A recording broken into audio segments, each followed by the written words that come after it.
Hello and welcome. I'm Leigh Ann Gerrans and you're watching W News, broadcasting live from the Al Arabiya headquarters. These are our top stories. Israeli Prime Minister Benjamin Netanyahu will meet US President Donald Trump at the White House as early as next week. Kim Jong-un reportedly vows to continue Pyongyang's nuclear program days after Donald Trump says he'll reach out to the North Korean leader. The Danish Prime Minister implores Europe to stand together as Donald Trump continues his bid for Greenland. And around 30 people have died and 60 others are injured after a stampede at the Kumbh Mela festival in India.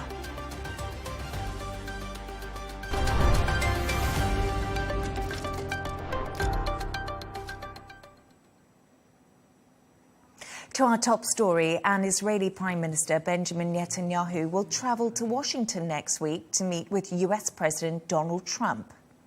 Netanyahu's office said the visit would take place on the 4th of February, but the date and time is yet to be finalized, according to the White House official. The meeting comes during the 6-week ceasefire in Gaza, where a peace deal was agreed between Israel and Hamas. Israel say they have received a list of hostages held by Hamas who will be released tomorrow. We can now go live to Washington to speak to our correspondent, Kate Fisher. Kate, good evening to you and thank you for joining me. First of all, Netanyahu's office has a date. The White House isn't committing to one just yet. What more do we know about the meeting between these two leaders?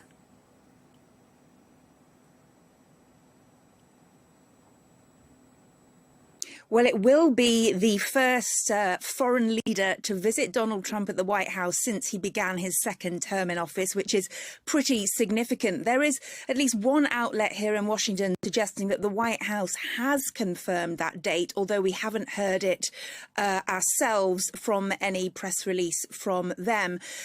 We understand from the Israelis that Donald Trump wrote to Netanyahu inviting him, and in that letter he said, we need to discuss how we can bring peace to Israel and its neighbours and efforts to counter our shared adversaries. So clearly peace in the region will be high up on the agenda, as well as perhaps from the Israeli side, the continuation of military aid from the US. And of course, Netanyahu will be wanting Donald Trump to help him to put pressure on the Iranians.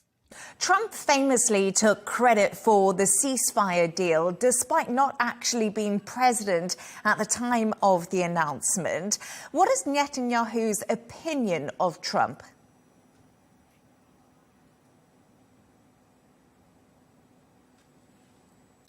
Well, I think they do have a good-ish relationship right now, particularly now they are allies, but there are strains in it.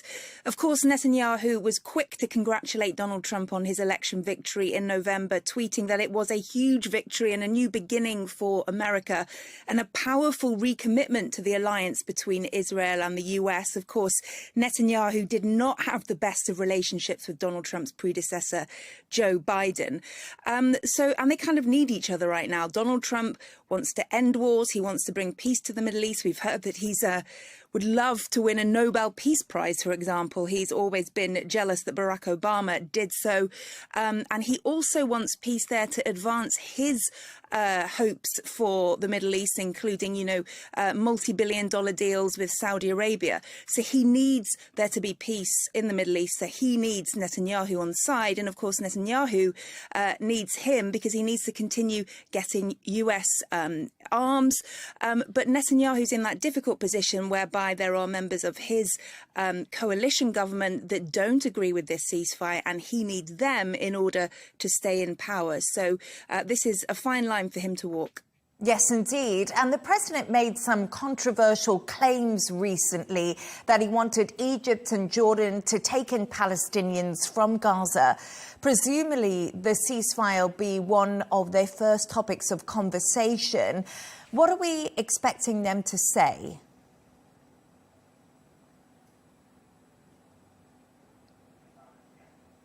Yeah, and on that comment, firstly, that was rejected by by every side involved, Egypt, Qatar, and the Palestinians. I think what will be on the agenda is the importance of maintaining this fragile ceasefire in Gaza. As I just said, Donald Trump wants that so that he can advance his vision for the Middle East, which includes things like normalizing ties between Israel and Saudi Arabia, advancing these billion-dollar deals with Saudi Arabia. And also, he wants to make sure that he is seen as someone who is ending wars and not making them go on.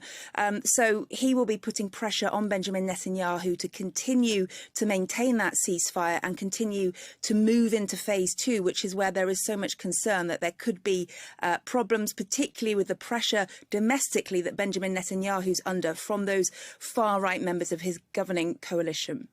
Kate, and finally, the UK's new ambassador to Washington, Peter Mandelson, he's actually been giving an interview to Fox News describing his previous criticism of Donald Trump as ill-judged and as wrong.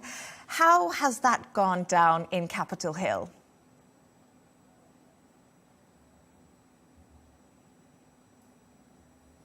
Yeah, he made a complete U-turn about his opinion of Donald Trump, and it comes just after the Trump administration granted him to be able to come here and be the UK's ambassador to Washington.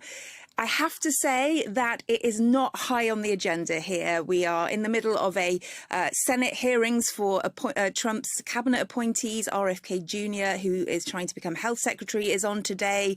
We've got domestic issues with the Trump administration trying to freeze federal funds and encourage federal workers to leave their posts. And that has kind of taken up most of the talking here in Washington. And Peter Mandelson hasn't really featured in this, and when Americans are generally so concerned with domestic issues right now. Indeed. Kate Fisher in Washington, thank you so much for joining me. Let's get into this a little bit more with Foreign Ministry Special Envoy and the former Mayor of Jerusalem, Fleur Hassan-Nahoum. Fleur, thank you so much for joining me. First of all, let's start with this historic meeting between the US and Israeli leaders, which is on the cards. What will you be hoping for? Well, first of all, I have to say that it's incredibly apt that the first foreign leader that is invited to Washington, to the White House, by President Trump has been the Prime Minister of Israel, which is a stark contrast from the last administration, where I think he was one of the last foreign leaders to be invited. So that's already a good sign for Israel.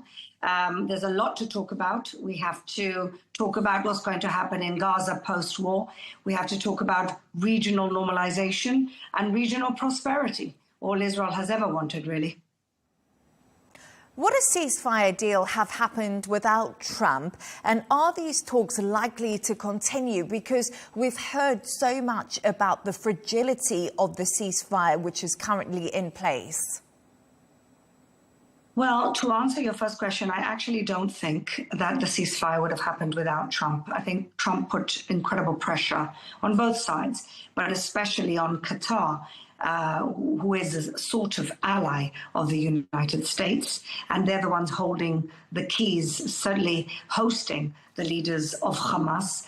And I think Hamas understood that they weren't going to get much joy from Donald Trump if they didn't actually agree to this deal. Because even Antony Blinken said over the last year that every time that we were close to a ceasefire deal, it was Hamas that became intransigent and not Israel. And so this was important that Trump came in, and I think both sides understood that it had to be done, but especially the Hamas side, when Qatar pressures them to sign a deal, and Qatar had incentive to sign a deal because they knew that Donald Trump wasn't going to be so patient with them. Trump's also said that Palestinians should relocate to neighbouring countries like Egypt and Jordan for refuge instead of returning home. But both Hamas and the Palestinian authorities have condemned this idea, and Jordan and Egypt have also rejected it. Is this a concept that's supported by Netanyahu's government?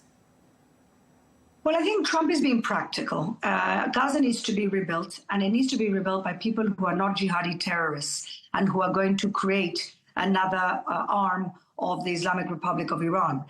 In order to do that, first of all, physically, logistically, it would be much easier if there weren't too many people there in order to rebuild quickly.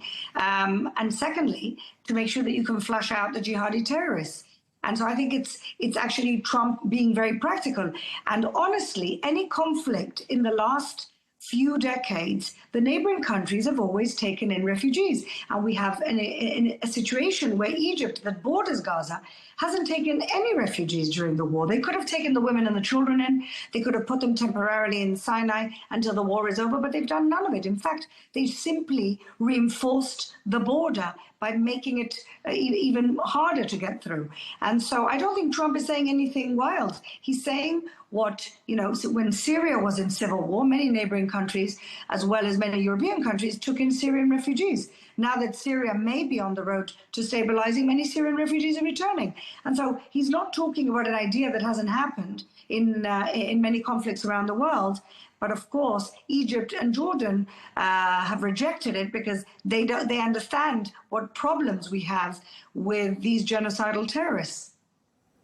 Iran has issued a warning to Israel after buying Russian jets in recent weeks. Iran unleashed a barrage of missiles and drones at Israel in April last year. Is Israel preparing for another direct attack from Iran? Well, again, I think that President Trump being in office is something that the Iranians are concerned about. Remember that the last time Trump was in office, there was a policy of maximum pressure, which drove the country into almost bankruptcy. And when the Biden administration came in, they released those funds and gave them oxygen. And unfortunately, the Islamic Republic of Iran continues to be the major world exporter of terrorism. And so I think that the Iranians are being very careful. I don't perceive there's going to be, I don't predict there's going to be a direct attack on Israel, because they understand that at that point they could really unleash the beginning of the end of their regime. Fleur Hassan-Nahoum, Foreign Ministry Special Envoy and former Mayor of Jerusalem, thank you very much for joining me this evening. Thank you.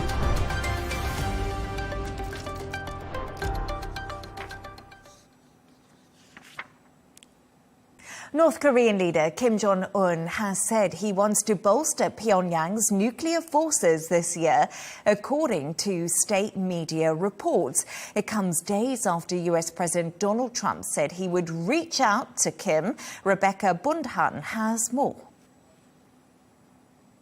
Kim Jong-un said that North Korea's nuclear program will continue indefinitely. That's according to state media KCNA. The comments were made during the North Korean leader's visit to a nuclear material production base and nuclear weapons institute. Kim called for strengthening the country's nuclear forces. This follows North Korea resuming its missiles tests. Just over the weekend, North Korean state media reported that the country tested a strategic missile, and that took place on Saturday, apparently. And some observers are saying that this is a show of force around Donald Trump's return to office. North Korea has long said that its nuclear program is aimed at fending off threats from Washington and US allies. This also comes as there are growing concerns about North Korea's strengthening relationship with Russia.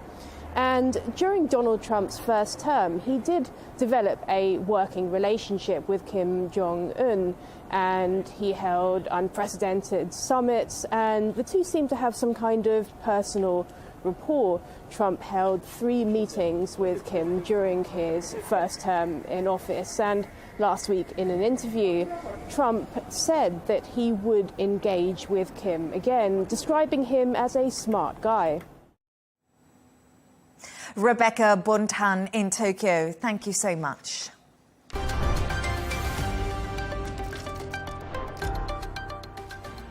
Let's take a look at some of the other stories making headlines today. Russian officials say a Ukrainian drone attack has killed a mother and her child. 2 others were reportedly injured in the overnight attack and set an oil refinery ablaze. It follows reports of Russia intercepting over 100 Ukrainian drones over half a dozen areas, including Kursk and Bryansk. President Trump has been invited to Japan for the 80th anniversary of the World War II atomic bombings. The mayors of Hiroshima and Nagasaki sent the invite, urging the US leader to break away from the notion of nuclear reliance. Over 200,000 people perished when the US dropped the atomic bombs in 1945, the only time nuclear weapons have been used in warfare. The XL bully dog ban is costing British police forces millions of pounds. Owning one became a criminal offence in England and Wales after a string of attacks. The National Police Chiefs Council says kennel spaces are now reaching capacity as costs mount. It costs around £1,000 a month to keep the breed in kennels.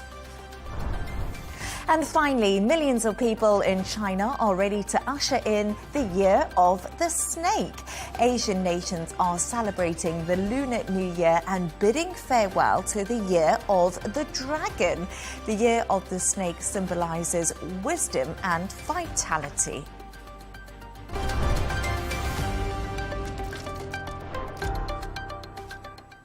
Now, President Trump continues to call for US control of Greenland, despite a new opinion poll that claims 85% of its citizens have no desire to be part of the United States. Greenland is autonomous but run by Denmark. Speaking on board Air Force One, the US president claimed the 57,000 residents wanted to be with us and has not ruled out military force to take the island. It's now prompted Denmark's Prime Minister Mette Frederiksen to implore other European leaders to stand with Denmark. Let's get more from our correspondent in Brussels, William Denslow. William, thank you for joining me. What is it about Greenland that is so attractive to Donald Trump?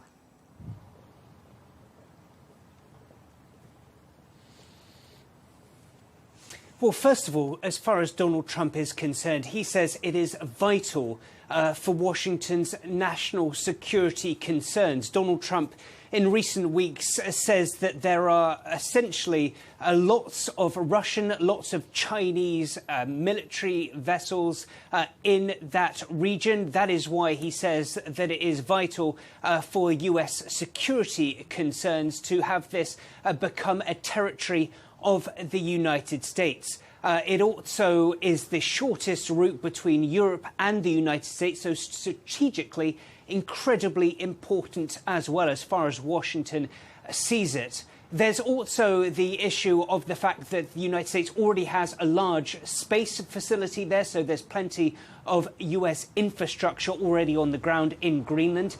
And when it comes to resources, well, it is a resource-rich territory, rich in things like uranium as well as rare earth minerals. So there's that to consider as well. While that is what Washington may want, there's also, as you rightly mentioned, the no small matter of what Greenlanders want themselves. You mentioned that poll. According to this latest study, around 85% of people reject the notion of becoming a part of the US. And also, according to this survey, when given the choice of being given a Danish or a US passport, just 8% of Greenlanders would choose the US passport. We've heard from Mette Frederiksen, the Prime Minister of Denmark, who thanks the Greenlanders in response to this poll, saying that she values their close cooperation with Denmark. The Danish Prime Minister, who you just mentioned there, actually, William, is currently on a whistle-stop tour around Europe. She's met with Germany's Olaf Scholz and France's Emmanuel Macron. What sort of support is she actually receiving from them over the Greenland issue?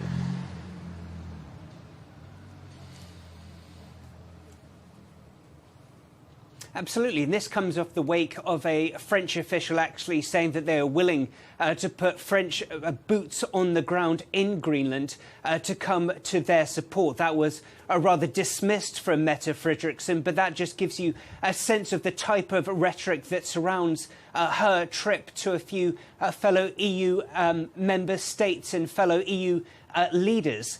After meeting with Olaf Scholz, the German Chancellor, as well as French President Emmanuel Macron, Mette Frederiksen said the talks went incredibly well. She added that it is crucial for Europe to stand together. There was also some rather strong rhetoric coming from Olaf Scholz, the German Chancellor, saying that borders mustn't be moved by force. So very strong rhetoric, considering the fact that these are all nations that have a hugely significant, incredibly close historic ties with Washington. To kick things forward, well, there's an informal meeting of EU leaders scheduled for February 3rd, where certainly the issue of how to handle Donald Trump and his presidency will be high on the agenda. We've just seen some pictures there of Mette Frederiksen meeting Mark Rutte today, of course, of NATO. But how did the meeting go, and what kind of involvement can NATO actually have when it's a dispute regarding two NATO countries? We mustn't forget this.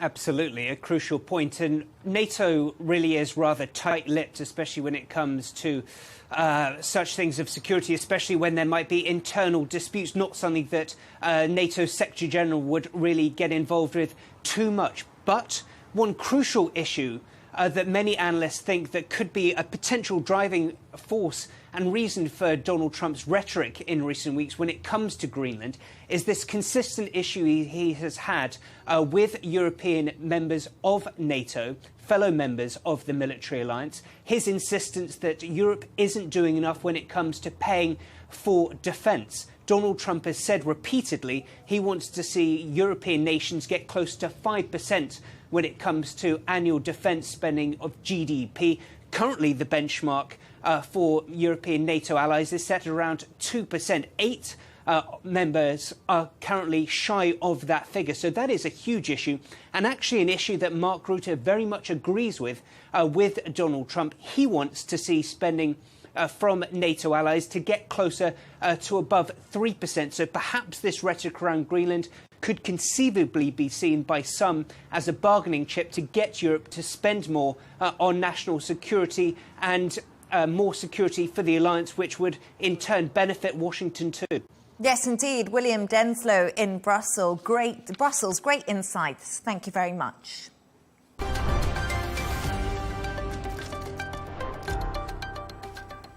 Let's take another look at some of the other stories making the headlines today. Russia claims that an Australian man who was feared dead in Ukraine is still alive. Australia has urged Russia to release Oscar Jenkins as they have grave concerns for his life. A video from last December showed Jenkins tied up and being hit in the face whilst Russian forces questioned him. He said he was a teacher and also a soldier who lived in both Australia and Ukraine. US authorities have arrested a man they believe planned to kill the US Treasury Secretary. Police say Ryan English turned himself in at the Capitol where he intended to kill Scott Bassent. English had a folding knife and 2 Molotov cocktails when he was approached by the police.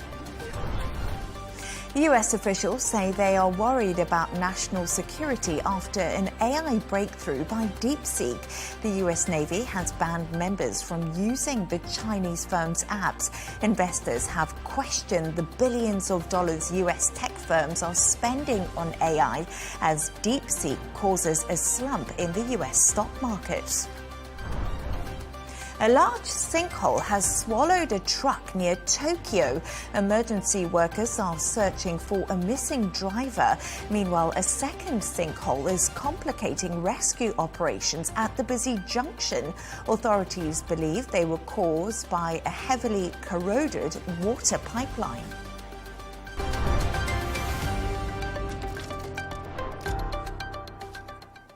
At least 30 people have died and 60 others injured in a stampede at a mass religious event in northern India. The government says the crowd crush was a result of overcrowding and that the situation is now under control. But calls are growing for better crowd management at the event, which will see 400 million participate by the end of next month, as Neha Punya reports. The stampede occurred in the North Indian city of Prayagraj, about 600 kilometers away from New Delhi, which is hosting the Mahakumbh Mela, which is the world's largest religious gathering. For weeks now, millions of pilgrims have been gathering here to take a dip at a point that is considered to be the holiest in the Hindu faith, where the river Ganges and one more river meet. And a dip here, Hindus believe, grants them salvation and washes away their sins. Now, Wednesday was considered to be a particularly auspicious day, with 100 million pilgrims expected to take a royal or holy bath. In the early hours of Wednesday local time is when the crowd crush happened.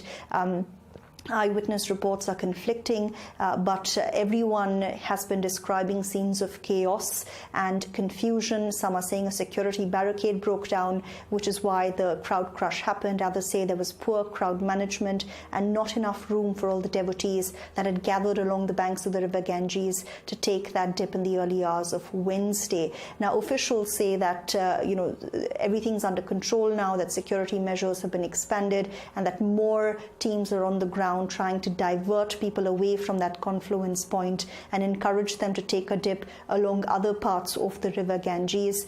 We also saw late on Wednesday a parade by ash-smeared religious men take place, but the procession was understandably muted given what happened earlier on in the day. Prime Minister Modi has expressed his condolences, saying that he feels pain for those who've lost their lives and for their family members as well, and that the government is doing everything it can to extend help to these people. But the opposition is accusing the government of creating a vacuum of information, of trying to suppress details about this tragedy. Many people say they're still looking for their loved ones, and given the scale of events, we're talking about a festival so large it's even visible from space. There are concerns about how the next 1 month plays out. When this festival wraps at the end of February, 400 million pilgrims will have participated in it, and unfortunately stampedes are not uncommon at religious events in India. According to government data, there have been 47 crowd crushes in the last few years, but the government says that it's now got a handle on things and that this should not happen again. Neha Punya in New Delhi, thank you.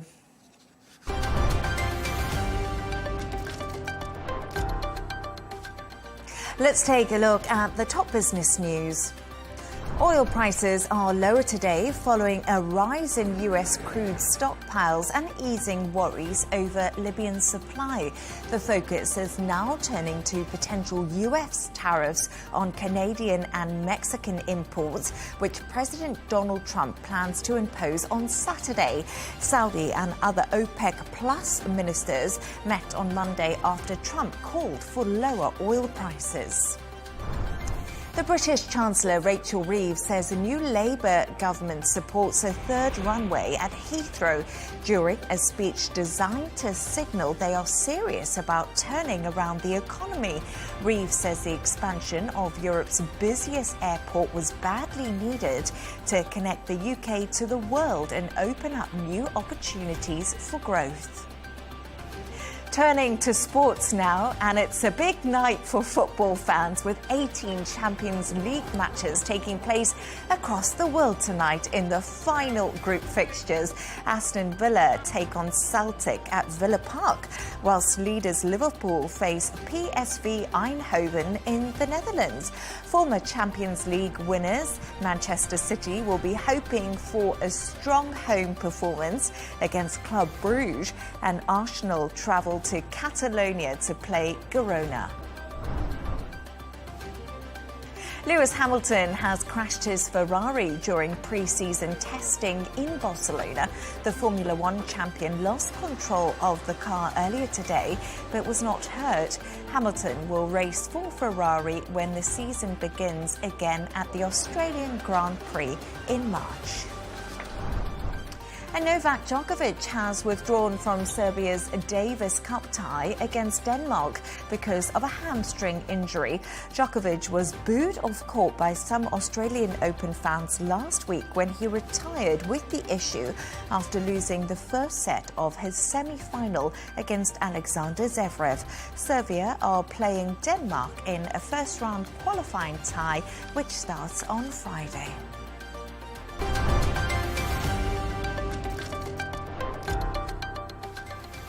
A reminder of our top stories. Israeli Prime Minister Benjamin Netanyahu will meet US President Donald Trump at the White House as early as next week. Kim Jong-un reportedly vows to continue Pyongyang's nuclear program days after Donald Trump saying he'll reach out to the North Korean leader. The Danish Prime Minister implores Europe to stand together as Donald Trump continues his bid for Greenland. And 30 people have died and 60 others are injured after a stampede at the Kumbh Mela festival in India. And that's all from us on W News. Thank you so much for joining us. Riz Khan is coming up next, and don't miss Tom Burges Watson with GNT. Good night.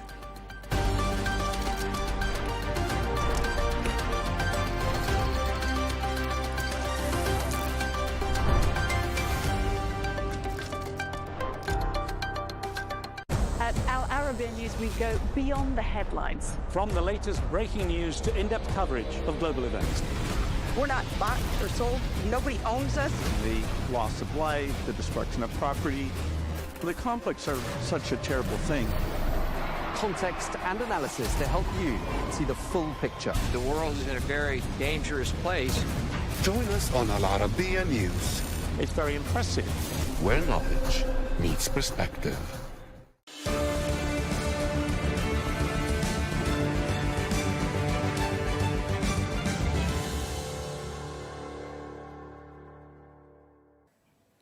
Hello, I'm Riz Khan. Welcome to the show. From Australia to the US, 300 million people around the world live in jurisdictions that allow residents a choice to end their lives prematurely in order to escape the pain and indignity of a protracted death. The UK Parliament recently became the latest legislature to take a step towards legalising assisted dying in England and Wales. MPs were freed from party loyalties for an emotional, respectful debate that contrasted with the political combat that often punctuates the House of Commons. At its conclusion, a majority voted in favour of a bill that would permit some adults to use drugs prescribed to end their lives. But there were conditions. They would have to be diagnosed as terminally ill with no more than 6 months to live, mentally capable of making the decision, and free from coercion to do so. Well, the bill must pass several more rounds of intense scrutiny from parliamentarians before it can become law. But the issue sparked a passionate national debate with voices from different perspectives raising matters of ethics, faith and justice. At the same time, philosophers were preparing to cross continents for a conference in the Saudi capital, Riyadh, to discuss quality of life. In this episode, we'll consider attitudes to life and death from an ethical, practical and philosophical point of view.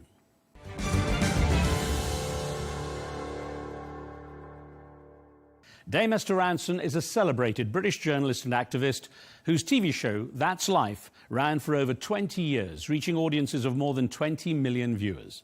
Her campaigns have helped save children from abuse and the elderly from neglect. Well, now in her 80s, she's become a prominent figure in the campaign for assisted dying after revealing she's received a terminal cancer diagnosis. Her daughter and fellow campaigner, Rebecca Wilcox, joins me now.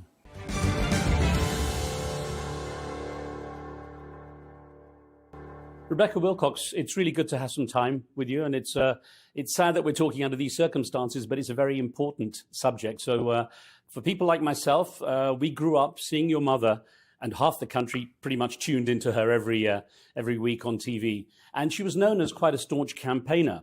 Now, she bettered a lot of lives through those campaigns, and it seems she's taken on this one last campaign. I think you described it as her last campaign at your peril, something like that. Yes, I said she doesn't want this to be known as her final campaign because there's still life in the old bird yet, is what she would say. And I would possibly get smacked over the head for saying that. Obviously, she doesn't agree with violence. Now, the world got to know about Dame Esther's cancer when she revealed it on an interview that she had terminal cancer. And she also revealed that she was going to Dignitas, or signing up with Dignitas, the service in Switzerland that assists dying. Now, as your family would have already been aware, it seemed that her considerations were not so much for herself, but more about the impact it would have on the people around her, the people that she loved, perhaps facing prosecution for being involved in any way, as is the case with the law. So how did you and your family respond to your mother's decision? It was an interesting one because whilst I've always been aware of her feelings towards end-of-life care and choice at the end of your life, I had no idea that she had signed up to Dignitas until she revealed it on a podcast. And I think a journalist rang me and asked me for a comment, which is pretty standard for growing up with my parents being in the public eye as they were. And so it wasn't a massive surprise, but it was, and it's in keeping with everything I know about her, but it was weirdly shocking because I felt that she wasn't near the end of her life. I felt that the treatment was going well. I love living in denial. It's not healthy. It's not good for you. I would never recommend it, but it helps me get through the day just to pretend that everything is okay. And the fact that she had gone about this with meticulous care and sorted out a future for herself that wouldn't hurt us showed how seriously she was taking this illness. I like to think of her as immortal and indomitable, and I think that was a bit of a shocking moment for me. I felt the rug pulled out. There was also a massive reaction in the British media. There was a huge reaction with the public. Was Dame Esther surprised? Was she energized, or perhaps concerned at being part of this debate? I think she accidentally fell into this debate and then realized it was meant to be. She sort of has an ability for touching on the zeitgeist. So I would say that happened when she did Child Watch, and out of that came Childline, the helpline for children. And when she wrote an article about loneliness, she received so many letters in response to that she set up Silverline, which was a helpline for older people who were feeling similar feelings. And then she talked about this, and it was absolutely the right time for the country to start considering it again. It had been 2015 when it was last debated in Parliament. It had sort of plateaued. And I think she lit a fire under it. And once she realised that this decision that she made for herself could help other people, that's always been her goal. She's never done anything for herself at the detriment for other people. She suddenly realised this was a subject that needed talking about. It needed airing. We need to talk about end-of-life care. Even if you disagree with the assisted dying bill, we need to talk about what happens at the end of your life, because sadly, we are all going to die. So your family need to know what you want, what care you want, what choices you want to make. And that's what this bill is about. It's about giving you further choices in that matter. Rebecca, your mother's not known for doing anything half-heartedly. And apparently she contacted every member of Parliament in the UK government before the debate. Is that the case? Oh, yes, absolutely. She knew that she wasn't physically able to go to the debate. She sent me in her stead, and I sat at the top and sat on my hands and tried not to shout at people when I assumed that they were saying something that I disagreed with or she disagreed with me.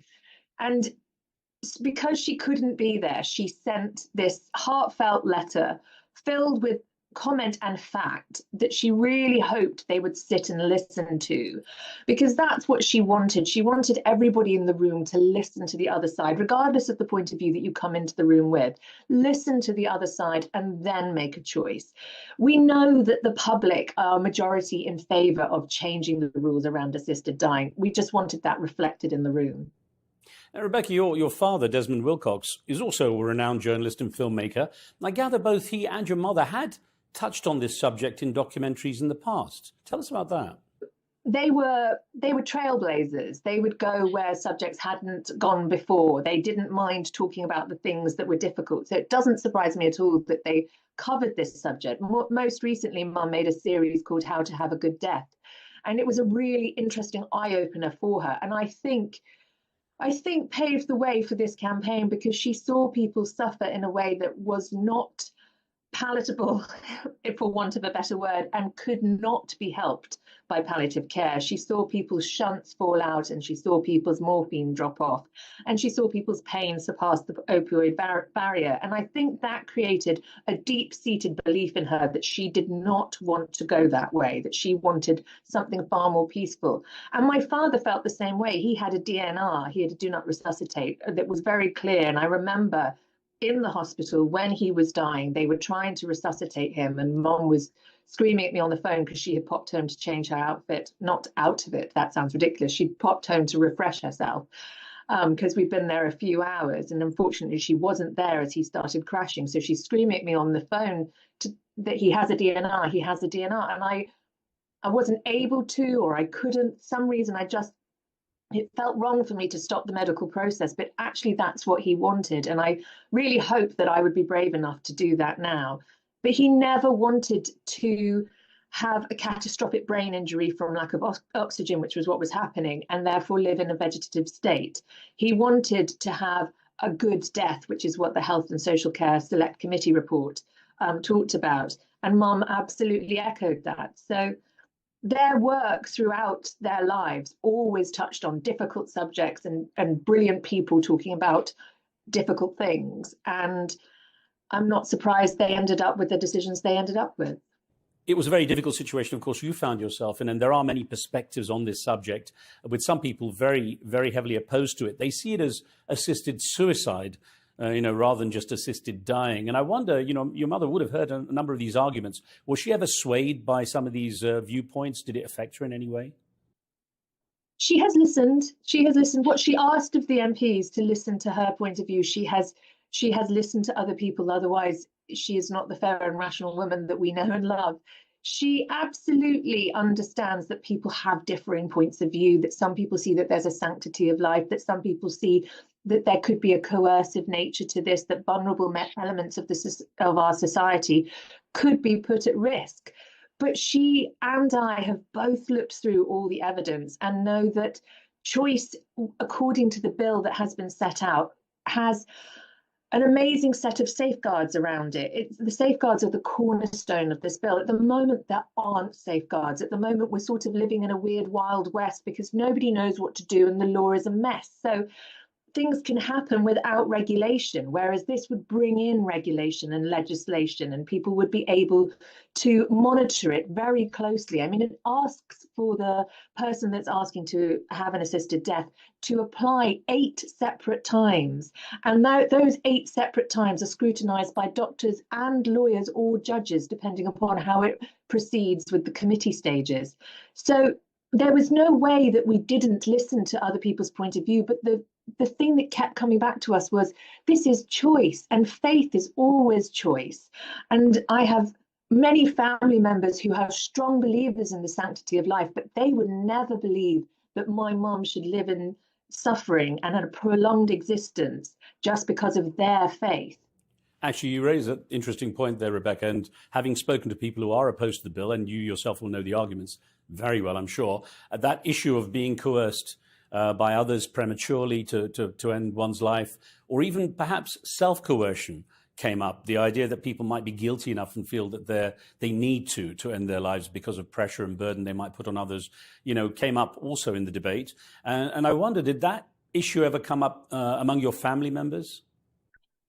What I would say about that is that there was an MP that stood up during the debate, and he said, this is not life or death, this is death or death. It was such a clear, bold statement that I hadn't heard before. I've heard people talk about this is not ending life, this is shortening death, but it makes it really clear that this is for terminal patients, people who have 6 months, 12 months left to live. It is not for somebody that is considered a burden on society, what a revolting phrase that is. Anybody that thinks they are a burden on society needs to have an adjusted view, because we need to value everybody, regardless of whatever supposed cost they may have. Everybody has a right to life. Kit Malthouse, the MP, said that we are not a nation of granny killers. And I think that is true. I think we, in the main, generally, absolutely adore our elders and respect them and look after them. It's interesting, Rebecca, you raised that issue of safeguards, the safeguards that are there already, and the fact some are worried of the bill, allowing the scope to widen. And I wonder, if you could see any other potential safeguards that might really add another lock to the idea that the bill couldn't go any wider. Well, I'm not a lawmaker. I'm not very well versed in politics. I've come to this very green, and it's been a very steep education for me in how contrary points of view can cause such emotive arguments. I've had a lot of threats against my life, against my family's safety, just because I believe in choice at the end of this world. So at the end of your life. So it's an interesting one for me that you talk about safeguards, when the people that are throwing around the violent terms are usually on the opposite side to me. We turn up to every debate, every campaign, every rally. I'm alongside a campaign called Dignity in Dying, and that's exactly how we try and proceed at all these rallies, with dignity, with compassion, with empathy, and we're hugging each other and we're chatting to each other.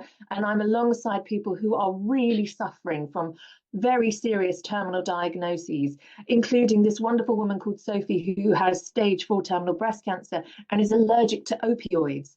So at the end of her life, she sees nothing but pain. She cannot have any pain relief. So how does the gentle death of palliative care work for someone like her? With the safeguards that we want, I think this is the most safe bill. In fact, there have been criticisms of it for having too many safeguards. I think at the moment, with the country not decided, with a bit of a rift going on, even though the majority are in favour of it, I think it's good to proceed with this level of safety at this time. Referring to the stage where things are right now, you indicated your mother was unable to go for the first vote. You were there. How did both of you and your mother, react to the outcome? It was so strange being there for the debate. I mean, it was a phenomenal moment that I will never, ever forget. It's an extraordinary place, as I'm sure you know, and it was filled to the rafters, which on a Friday is apparently quite unusual. There was not an ounce of seating left. And at the end of this very, very detailed debate that lasted 5 hours, and everyone said that was really short, I'm not sure I could have stood another 2 hours of it. But I know that there were more people that wanted to stand up and speak.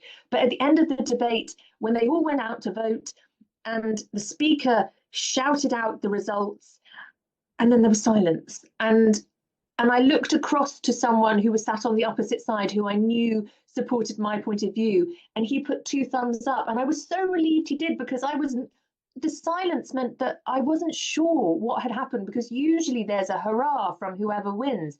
But it's such a serious subject. And at the end of the day, if we win, or, it doesn't feel like winning. It just feels like the ability to choose has been given to you to die. That is not something you cheer. Obviously, it's not. That's why it was taken so seriously.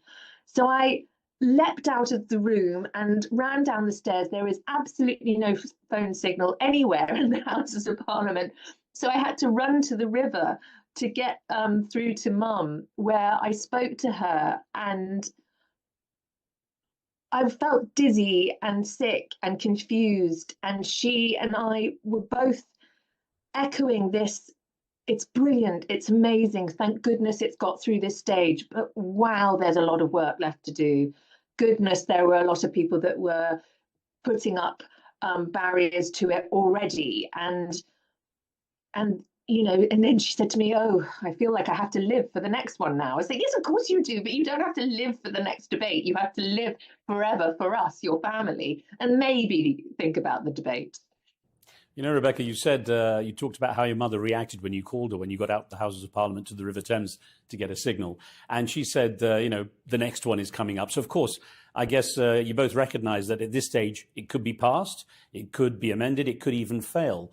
Having played such a big part in the campaign, doesn't your mother want to kind of take a step back and rest and enjoy the rest of her life? I tell you, she says to me, I'm so bored with talking about dying. So I think she probably does, but I also think that she won't, because that's not the sort of person that she is. I don't think she'll let go of this. I think, we've both received so many messages and letters and emails from families that are going through very similar situations to us that don't have the privilege of being able to afford the £15,000 to fly off to Switzerland, that are facing whatever will happen here and have no way out, or who have been through it before, who have either been to Switzerland or who have come across a loved one who is attempting suicide or has a botched suicide attempt. There's so many awful stories that are rolling around our heads, and so many people that we know are dependent upon this bill, that I don't think there's any way that we could stop now. The next stage is very difficult. It's the committee stage. The bill will be gone through line by line by line, and I can only hope it gets through. It's weird how our country is so recalcitrant on this topic, whereas we are leaders in so many other areas of health and social care. So I just hope that we are a bit more open to another way of looking at this. Your mother mentioned in a recent interview that you'll be hosting the family Christmas event this year. Assuming she is able to come, what will Christmas with Esther Rantzen be like this year? And what memories do you have of Christmases together? Yes, I'm going to be hosting my mum and my sister at some point over the Christmas period. They're going to come and stay. We haven't worked out the logistics yet, but I'm definitely, whenever that is, we'll have a massive turkey. I think I've ordered 3. I don't know how much turkey one person can eat, but her plate is going to be full. She doesn't have much of an appetite at the moment, but she's going to have every single trimming, every single type of stuffing, many types of Brussels sprouts, because we have quite a few opinions on how those should be cooked. Christmas with Esther is always fun. It's magical. She's naughty. She's brilliant. She's fun. She loves games. So we're going to play all sorts of games. I've got some fantastic new board games, competitive and not so. Anyone that takes her on in Scrabble, good luck to you. I have never won against her, but it's just going to be lovely. And I've bought her some excessively luxurious presents, which I hope she won't mind, and many gorgeous fluffy slippers. So please don't tell her I've done that too. And I'm decorating absolutely every surface of my house. There is not one vertical, horizontal, diagonal that isn't covered in glitter and gold. So it's a bit much, but I love it. I'm sure, Rebecca Wilcox, that pretty much everyone is wishing you and your family and your mother especially a wonderful Christmas celebration this year. Your mother, for people of my generation, I can say almost unanimously was a national treasure, has been a national treasure. And it's incredibly impressive that she's still doing so much to this stage. So more power to you, more power to her. And I wish you well.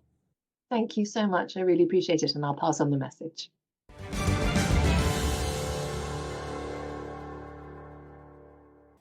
Polls show that around 2/3 of British people supported the idea of legalising some form of assisted dying. But it's the members of Parliament who will ultimately decide whether and in what form such a law can proceed. The bill was brought before the House of Commons by the Labour Party MP Kim Leadbeater, who only entered politics 3 years ago after her sister Jo Cox MP was murdered. My next guest is also a Labour MP, but he voted against the bill. Barry Gardner's history of service spans more than a quarter of a century, and as he told me, his decision was made after much soul-searching.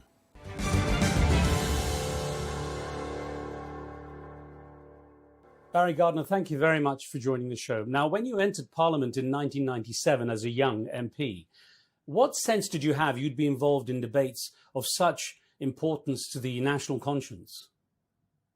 I think anyone who thinks about going into politics, national politics, has to realize that there will be times when they are considering issues which really are about life or death. In my own parliamentary career, I've had that on a number of occasions. We've had, obviously, debates on war. We've had debates previously on assisted dying. So it's something which everyone who goes into politics at that level really should have at the forefront of their mind, and they should have thought very deeply about it. And I think that was one of the features of the recent debate that we had. It was a very thoughtful debate. You voted against the bill and spoke in the debate. What key points did you want to make?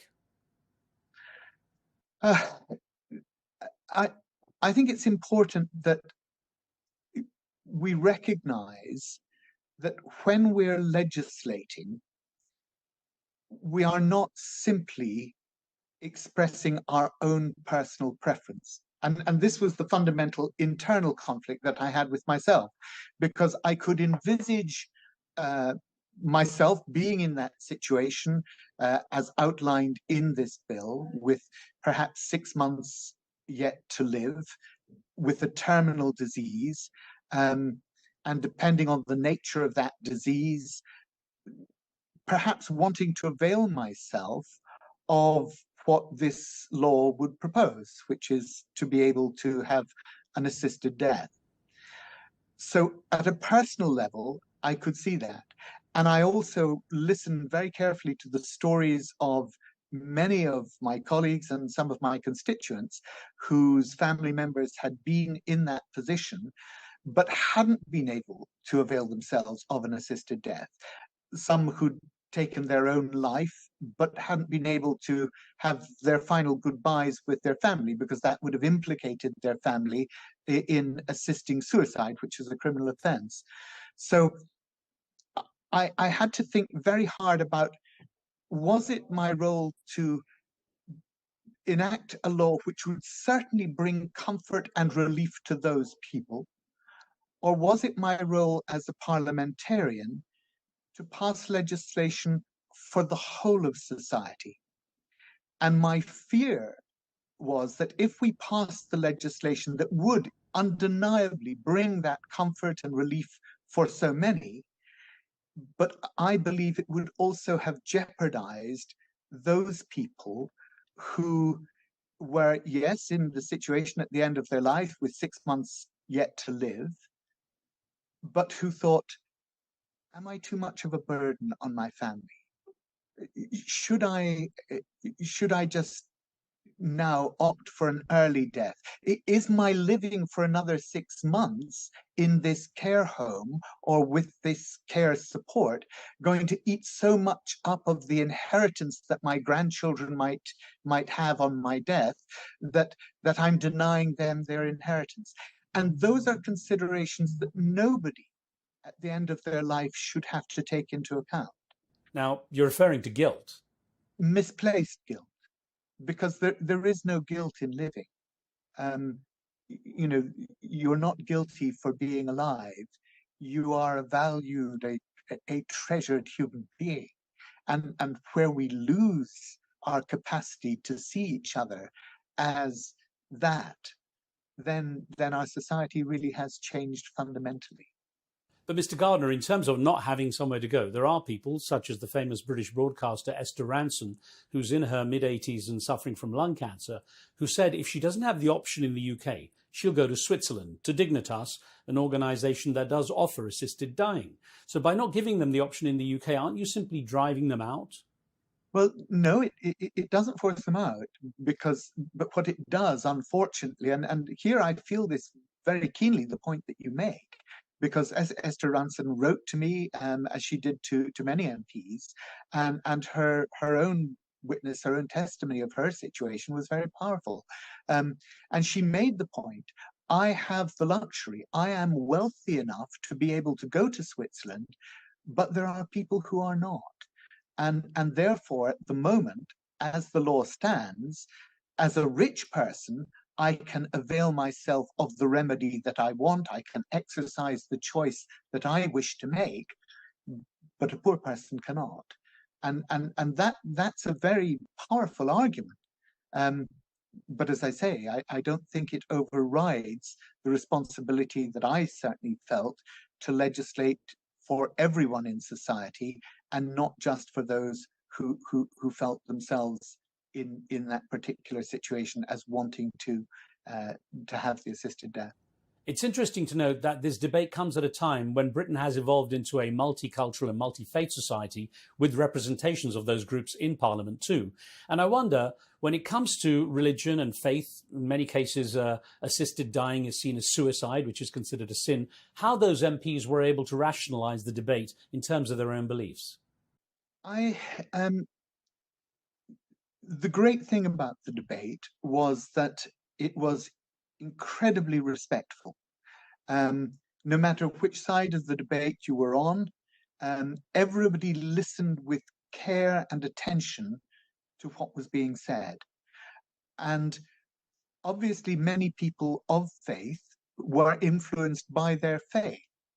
But that was why this was made a vote of conscience. It was not a whipped vote. It was not one that, and quite rightly, it should not be something that you say, oh, well, we have a manifesto commitment on something as deeply important to one's own sense of who one is, because this is one of the most deep ethical questions that one can have, and it was right that it was a free vote. So I think religion did not actually ostensibly play a part in the debate. People weren't saying this is prohibited by God, but obviously their own sense of where they stood in the debate probably was. But they then had to construct their arguments in a way that appealed to the wider audience who may not have shared their religious beliefs. Supporters of the bill, such as MP Kim Leadbeater, point to the safeguards they tried to build in, such as 2 doctors, a judge, 6 months of life expectancy, and heavy jail sentences for those who might ill-advise or coerce someone into assisted dying. So you had talked about wanting another level of assurance. What would that be? I think there was a recognition, not just from myself, but from others, that there needed to be additional safeguards. For example, the situation of the judge signing it off, that is really a technical formality. It's not there's no investigative powers that the judge has. He simply has to check whether 2 doctors have agreed. I'm afraid that my view on the way in which the medical profession might operate in this is that it is not even doctors who spoke in the debate accepted that 6 months was a very movable feast. Sometimes they give a prognosis, and that prognosis is entirely wrong. I think there was a concern that we would develop into 2 sets of doctors, those who were known to favor assisted dying and those who were not. And if you wanted that, you simply went to the ones who would sign you off without too much questioning. And I think that is, it was a safeguard, but I don't think it was an adequate safeguard. Well, Mr. Gardner, the House of Commons is often known as a bit of a bullpit with impolite yelling and jeering, whereas many people describe this debate as very respectful and deeply moving. It seems to be quite a contrast from the usual scenes. Yes, it really was. And goodness knows, I wish many more debates were conducted in that tone, I have to tell you. I think what made it very evident was there was one member of Parliament who entirely misjudged the mood of Parliament. I won't name who it was, but he sought to make a political point in his contribution. He sought to make a political point about the government's recent announcement of winter fuel payments and the taking away of the winter fuel payments for people who were not on the lowest band of benefit. And the whole House groaned. It was a gut groan. It was a, oh, and it seemed that all of Parliament, whichever side you were on, were saying, what are you doing? You're trying to turn this into a political debate. It's not. It's bigger than that, and we have to be bigger than that. And in that sense, I really think Parliament showed itself at its best because it was respectful. It was a debate which was characterized by listening and trying to respond seriously to the points that each other were making. Yes, as you say, many people did describe this as parliamentary debate at its best. And I wonder what lessons could be learned from this, especially at a time when people around the world are starting to lose faith in politics. Yes. Well, the obvious thing is let's have more free votes. Let's have more conscience votes. And perhaps MPs, instead of feeling that they have to troop through the lobbies after their whips, will think more deeply about the consequences of the legislation that they're passing. So I wouldn't like people to get the impression that the Commons is all, shallow and point scoring. It's not. But certainly this debate, I think, did the House proud. And even though I was on the losing side, I recognize that probably the majority of the British population, certainly in the polling that's been taken, were on the side of the bill. They wanted to see the bill go forward. And in that way, I have to respect democracy and hope that I'm wrong, and that the fears that I have for this bill will not come to pass. Sir, I understand that your parents died, sadly, while you were still very young. And I wonder if you believe that palliative care has sufficiently improved since then to be a viable alternative to the thought of assisted dying. Look, I think everybody in that debate was clear that we need to improve palliative care in this country. Palliative care can be wonderful, and I've seen some marvelous examples in my own constituency and in my own personal life. My own father, as you mentioned, he died of esophageal cancer, which is a really ghastly way to die. And so I think we all understand that we need better palliative care. But I don't want to make the mistake of thinking that palliative care can alleviate everything. People in hospices do wonderful jobs, absolutely wonderful jobs.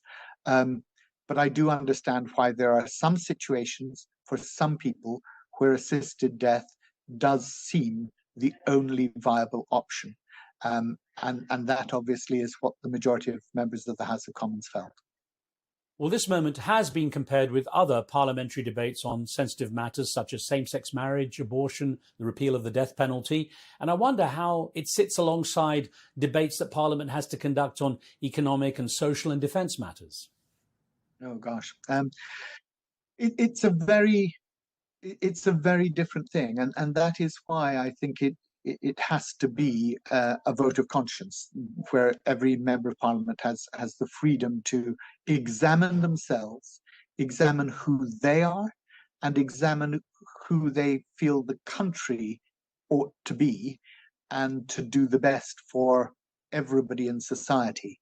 I often think of the writings of John Stuart Mill, the great libertarian Enlightenment philosopher of the 19th century.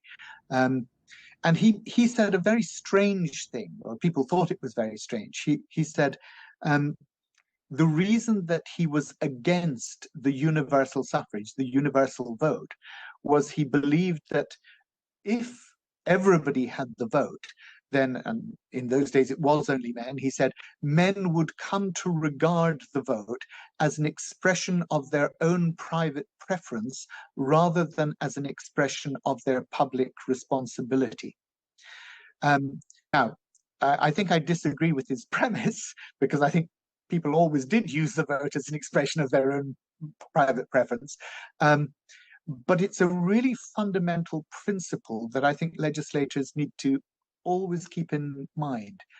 They're not legislating for what they would like.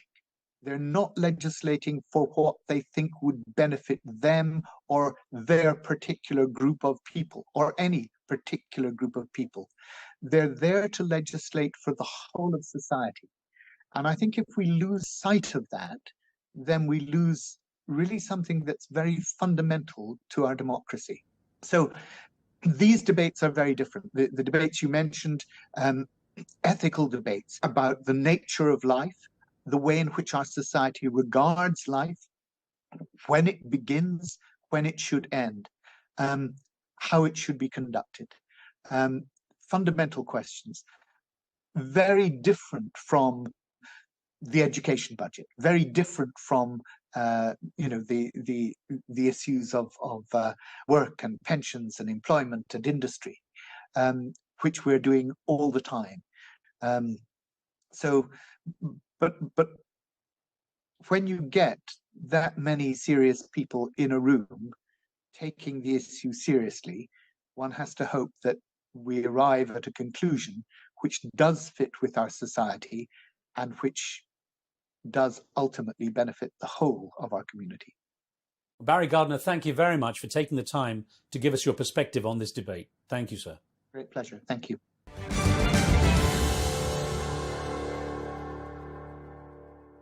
Barry Gardiner ended our conversation by describing how he finds philosophy to be a helpful resource when considering decisions on important issues, including matters of life and death. Meanwhile, 4,000 miles, about 6,000 kilometres from London, a global gathering of philosophers took place in Saudi Arabia. Quality of life was the main theme of the Riyadh International Philosophy Conference, featuring a diverse group of prominent thinkers. I was keen to hear their thoughts on the issues that were being debated in Britain.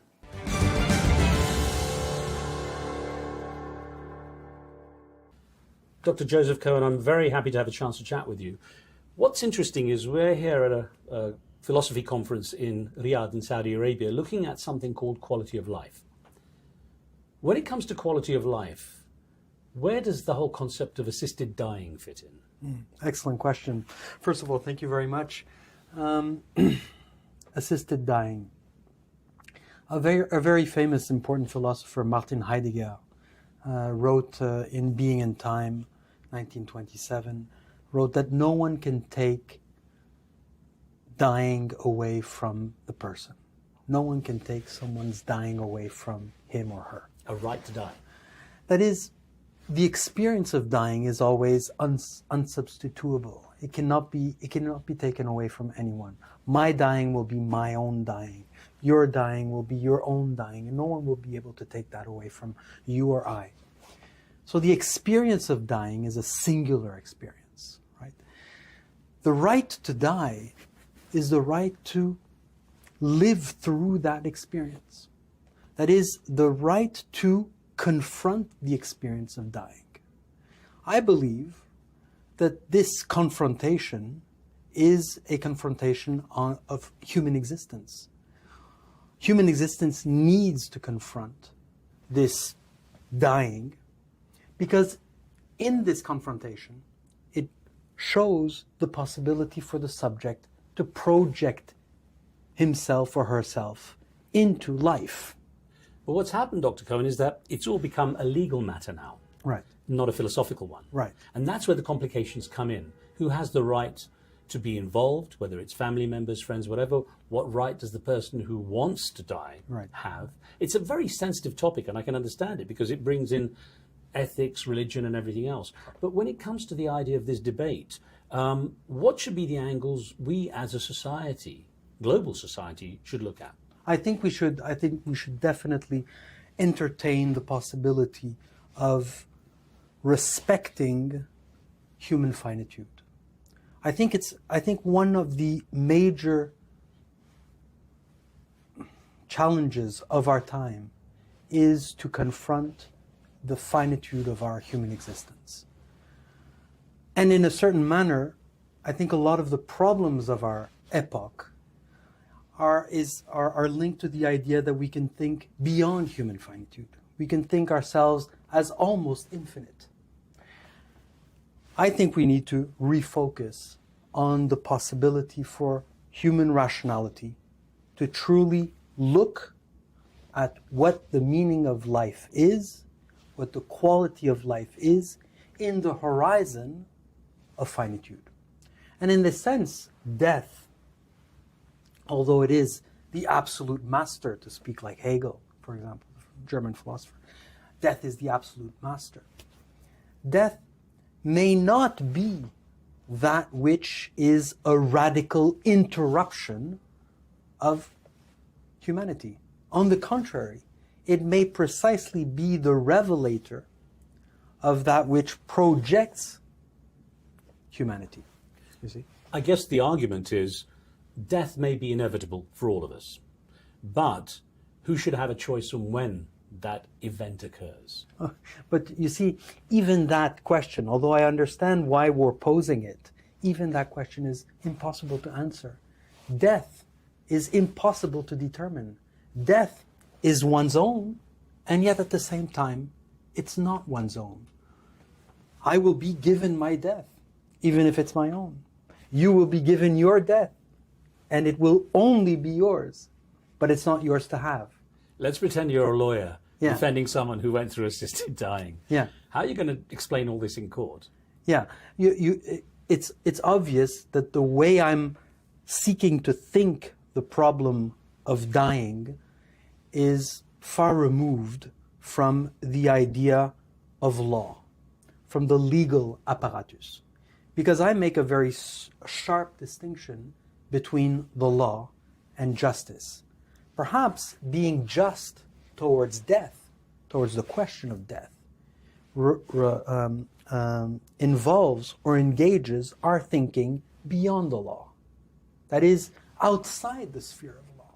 I think the UK, which is debating this right now, is in a very difficult position because, of course, it's combining religion, philosophy, ethics, and legality. If it's not too personal a question, would you opt for assisted dying?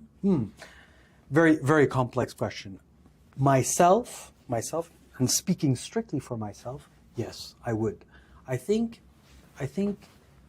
that confronting the question of death, confronting one's dying, is the most radical human experience. And in a certain manner, the courage it takes to confront that experience needs to be given to human finitude, needs to be allowed for in human experience. So yes, I would certainly give each and every one of us, as human existence, as existing humans, the possibility to confront this experience of dying. And yet, it's seen as a sin in so many societies. Yes. How do we rationalize that? Well, I think, yeah, it definitely is seen as a sin, but I think we can understand a certain manner of thinking the religious, even the ethical, in relation to human experience, which would also involve the idea of confronting the experience of dying.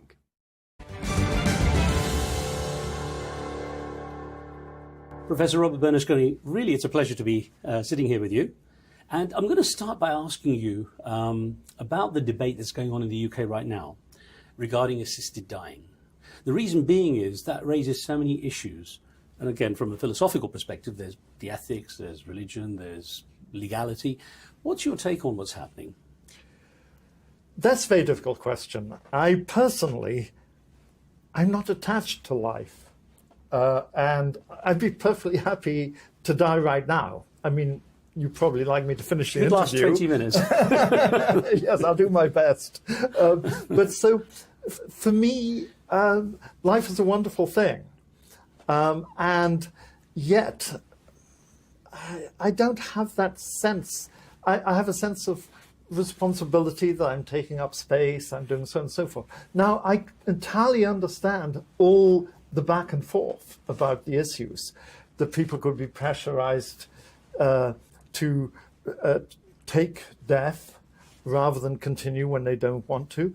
And that sounds like a horrible thing. But I also understand people who are in pain. So it's just a question of trying to find arrangements so that people can be confident in the system. I can say honestly, in 10,000 plus interviews over the years, I've never had anyone say they could be happy to die right now. I mean, I've heard people say they're not scared of death. They're not worried about, death. It's an inevitability. But I'm just baffled. Sorry, I'm going to delve into this a bit, but just ask, where does this detachment from life come? Well, I've just had a wonderful life. I mean, I'm there's a lot more, blessed. Hopefully, isn't it? Well, I'm 74 years old, so not that much more. 74 is young. Yeah, to some people. I mean, no doubt if I do live to 94, I'll think about when I was 74 and think, oh, I was young back in those days. But no, I'm perfectly happy with the idea that I've had a great life. I think I've done some good things and some bad things, and I just don't want to ruin it. Aristotle says, you can only tell whether a person was happy, had eudaimonia is his word, after they're dead. And right now, I think I would be on the plus side. But maybe I'll go off and do something wrong and wish I died before this interview if I say the wrong thing today.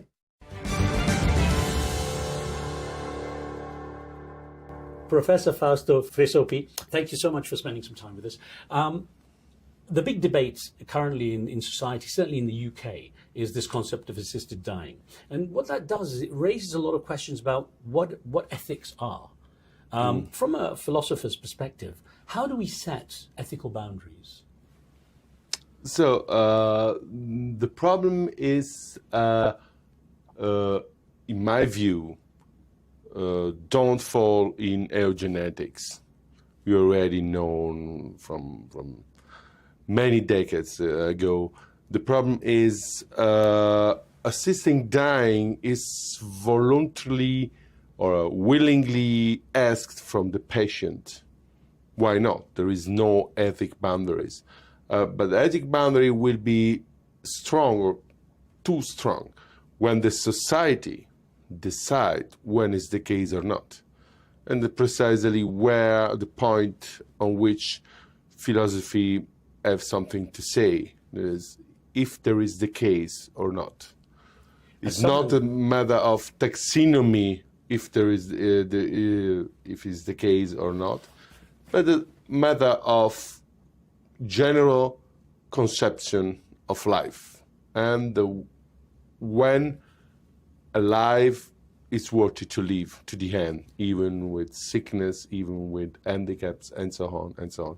In my view, the extreme boundary and the extreme danger is the eugenetics. When a society settle taxonomies to say, okay, we can intervene for assisting that.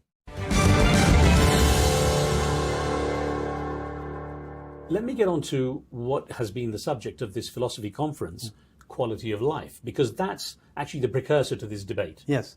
And I guess it comes down to how we judge quality of life. Now, there's obviously medical illness and serious conditions that warrant a different level of discussion.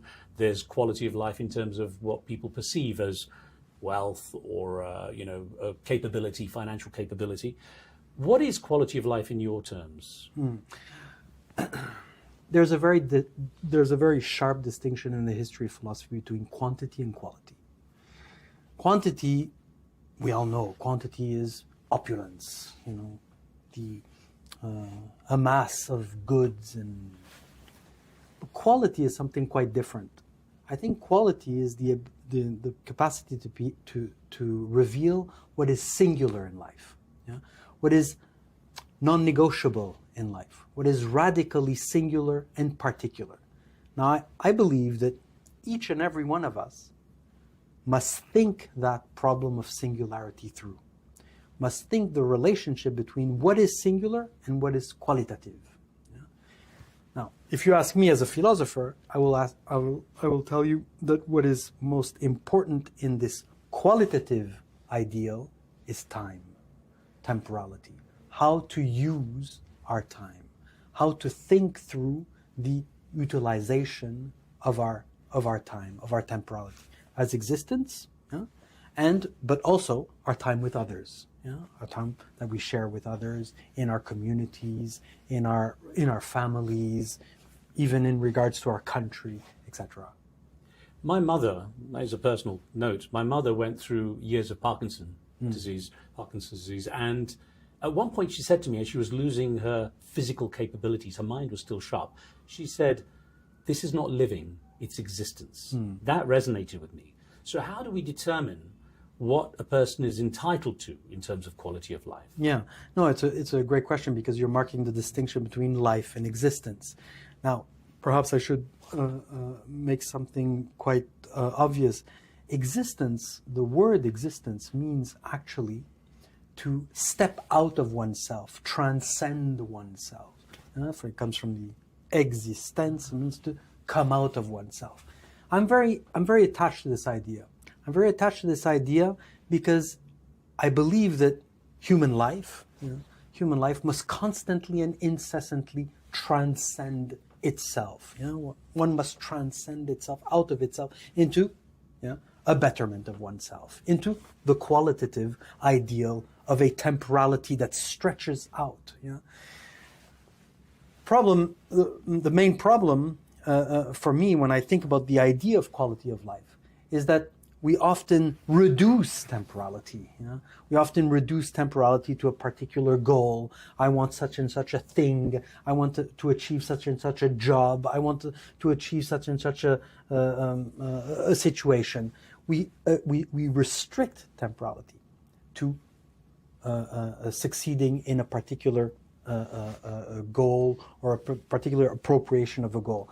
I would rather, and remaining faithful to this idea of existing, I would like us to think quality of life as stretching out time. This leads me almost perfectly onto where society has gone in terms of quality of life. I mean, many people, myself sometimes also, bemoan the fact that we've become so short-term in our thinking.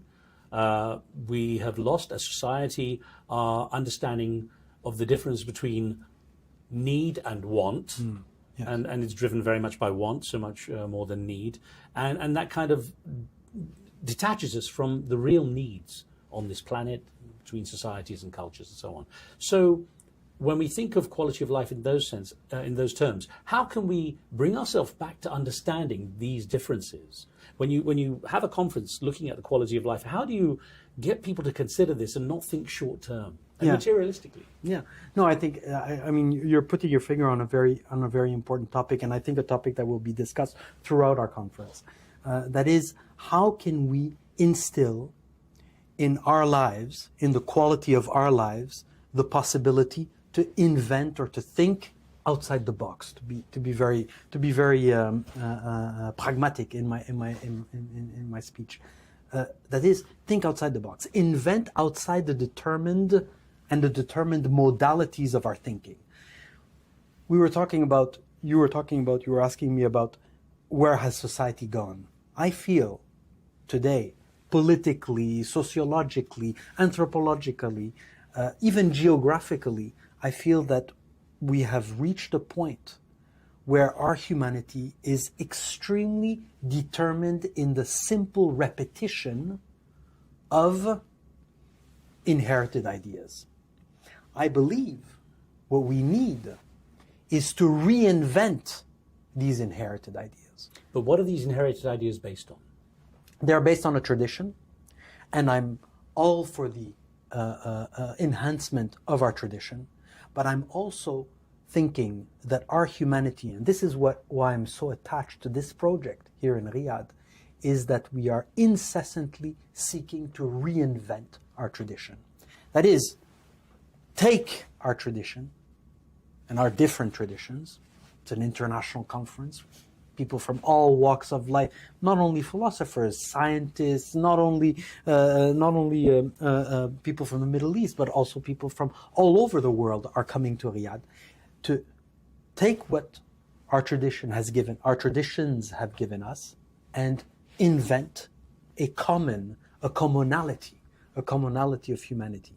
And this is what I feel and fear we have lost in many of our societies, the power to invent and reinvent what we receive.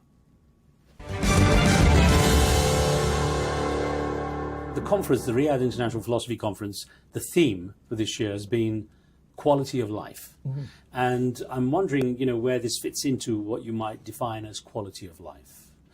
Well, in my talk, I talked about how the quality of life has become the slogan in well-being league tables put out by the World Health Organization and other similar organizations. And I just feel that they have entirely missed the point, that too easily this becomes an instrument for governments to be competing against each other, to be higher up in the league table. They're more likely to go higher up in the league table if they're keeping the middle class happy rather than addressing poverty or systemic issues like climate change. And so I just think that the whole emphasis is wrong. And so in my talk, I was talking about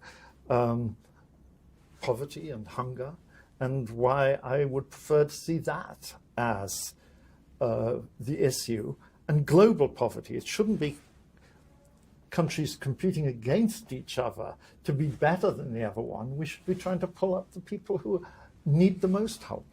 So when it comes to the term quality of life, what's your definition of it? Oh, I don't have a definition. I'm not that kind of philosopher, thankfully. So I just think the phrase, which basically, not many people know this, but it gained currency because President Lyndon Johnson used it in a talk he gave in Madison Gardens. Yeah. Thank you, yes, in 1964. And then all these economists went off and thought, oh, that's what we should be talking about, not GDP, but quality of life. And so that's why they tried to measure it and so on. But I think that, again, it's always going to be different for different people and different cultures. And I think trying to make this a competition is a mistake.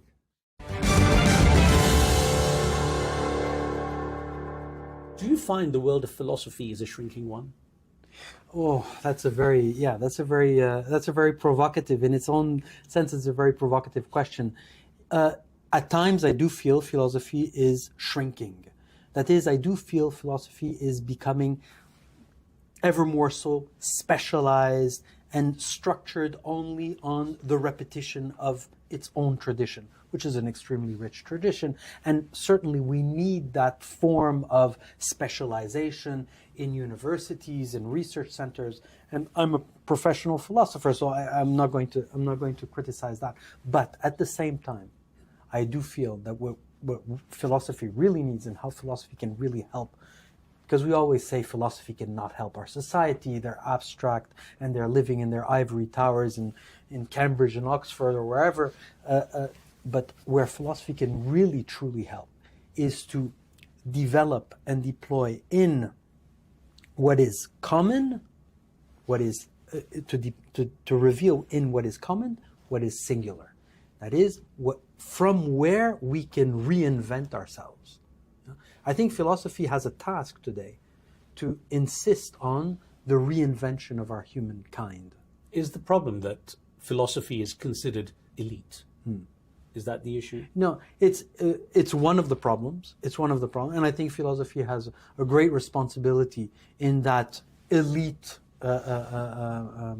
manner of appearing, and I think philosophy must, in a way, come down from that elite status and become much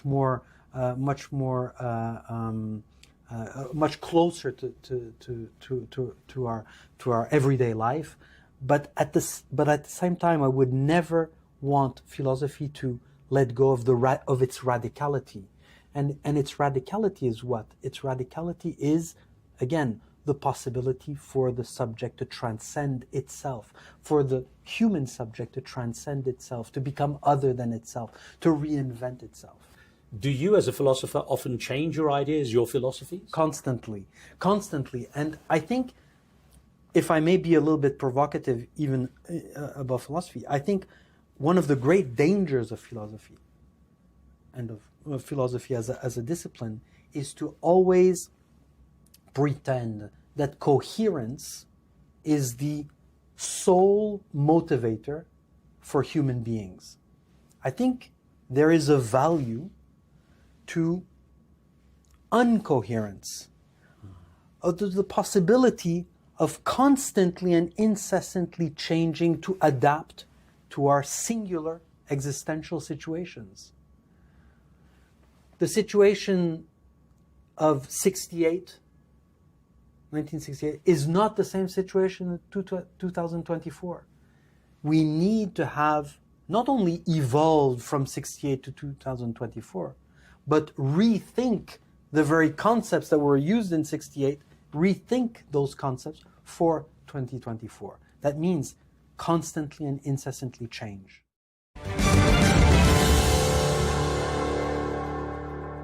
Do you think there has been a change in this global society that's now being created by the internet, the World Wide Web, interconnectivity at a global level? Is there a change in philosophy? Is there a better exchange of understanding of ideas? Yeah, I would say the culture interact when there is, at first and foremost, commercial exchange.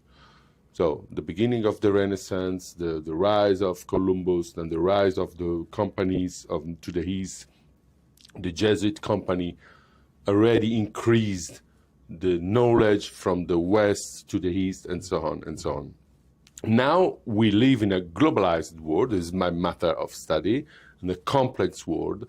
And in this case, of course, technologies can help to a dialogue. But I will say as a platform, not as a form of dialogue. The dialogue must be established person to person in such conferences, in long dialogues, not with smart messages and all what the platforms provide to us. Thinking of different cultures, is philosophy as a subject, is it universal, or is it very much divided along cultural lines and, I guess religious lines, ethnic lines? Well, obviously there's been a huge variety of philosophies, and I'm not a mainstream philosopher. I've done quite well. I got a job, but I'm not one of those people who is trying to conform to whatever the fashion is. So quite honestly, I think a lot of current philosophy is not very interesting. I think it's geared towards an academic audience. It doesn't know how to get beyond that. It's geared towards trying to publish as many articles as possible. So I think philosophy has lost its way. And one of the luxuries of having a job with tenure is that I can do what I want. What would be your version of what philosophy should be then? I think it should be trying to hear voices from more different people. And that's why I think that to a certain extent, what we call Western philosophy is somewhat played out, at least in terms of what it's become. I'm not denying the wonderful classics that I enjoy studying. So I'm not one of these people against the great books, as it were. But I do think that if we could hear more from people from India, from Saudi Arabia, from Algeria, wherever, I just think that that is what will refresh and renew philosophy, because it's coming from different conditions, different contexts. People have different intuitions depending on where they're brought up. Well, my intention would be to speak with you a lot longer, but I'm going to ask you a final question as we are running out of time. And that would be, is philosophy as a concept, as a source of inspiration and kind of debate in society, is it dying? I want to make a very firm distinction here.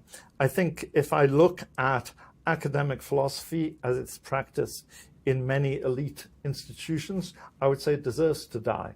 If you look at the issues that ordinary people have that we need to introduce or reintroduce back into philosophy, then it'll never die.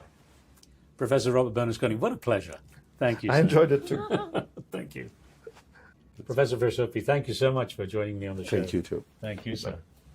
Well, Dr. Joseph Cohen, what a pleasure. You've provoked a lot of thought here, I hope, with the people watching. Certainly have with me. Real pleasure. Thank you, sir. Thank you so much. Thank you very much. Thank you.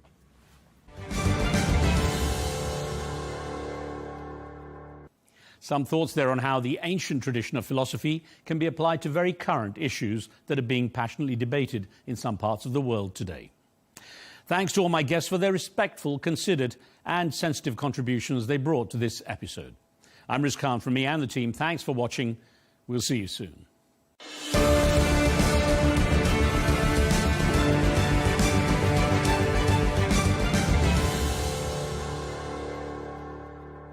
At Al Arabiya News, we go beyond the headlines. From the latest breaking news to in-depth coverage of global events. We're not bought or sold. Nobody owns us. The loss of life, the destruction of property. The conflicts are such a terrible thing. Context and analysis to help you see the full picture. The world is in a very dangerous place. Join us on Al Arabiya News, It's very impressive. where knowledge meets perspective.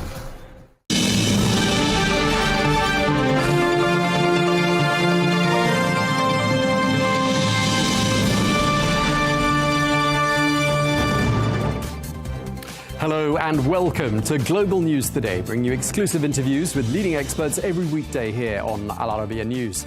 I'm Tom Burges Watson. Coming up on today's programme, the Israeli Prime Minister Benjamin Netanyahu is set to become the first foreign leader to meet the US President Donald Trump since his second term began. Their meeting is expected to happen next week. In just a moment, we'll be joined by the political scientist Norman Finkelstein to take a closer look at what the future holds for Israeli-Palestinian relations. And in line with the ceasefire deal, tens of thousands of Palestinians are continuing to make the journey home to northern Gaza after 15 months of displacement. Well, many are finding scenes of total devastation on arrival.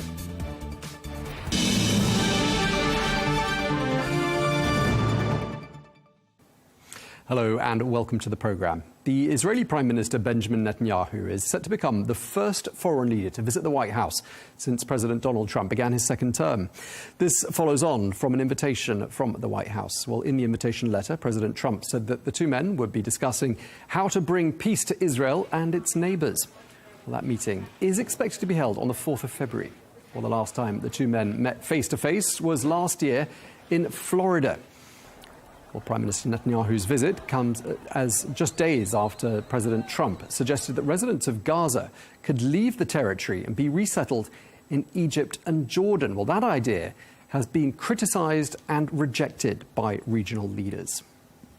Well, for more, we can speak now to Gidi Greenstein, who is the former Israeli peace negotiator under Prime Minister Ehud Barak, who joins us from New York. Thank you very much indeed for being with us. As we were saying there, Prime Minister Netanyahu to be the first foreign leader to meet President Trump since his second term began. How significant is that in your opinion? Tom, thank you very much for having me on your show again. I believe it's a very, very important visit. In fact, it's a critical moment in the process of implementation of the Israel-Hamas prisoner hostage exchange ceasefire deal, because the first phase of the deal, which is 42 days long, is effectively divided into two stages.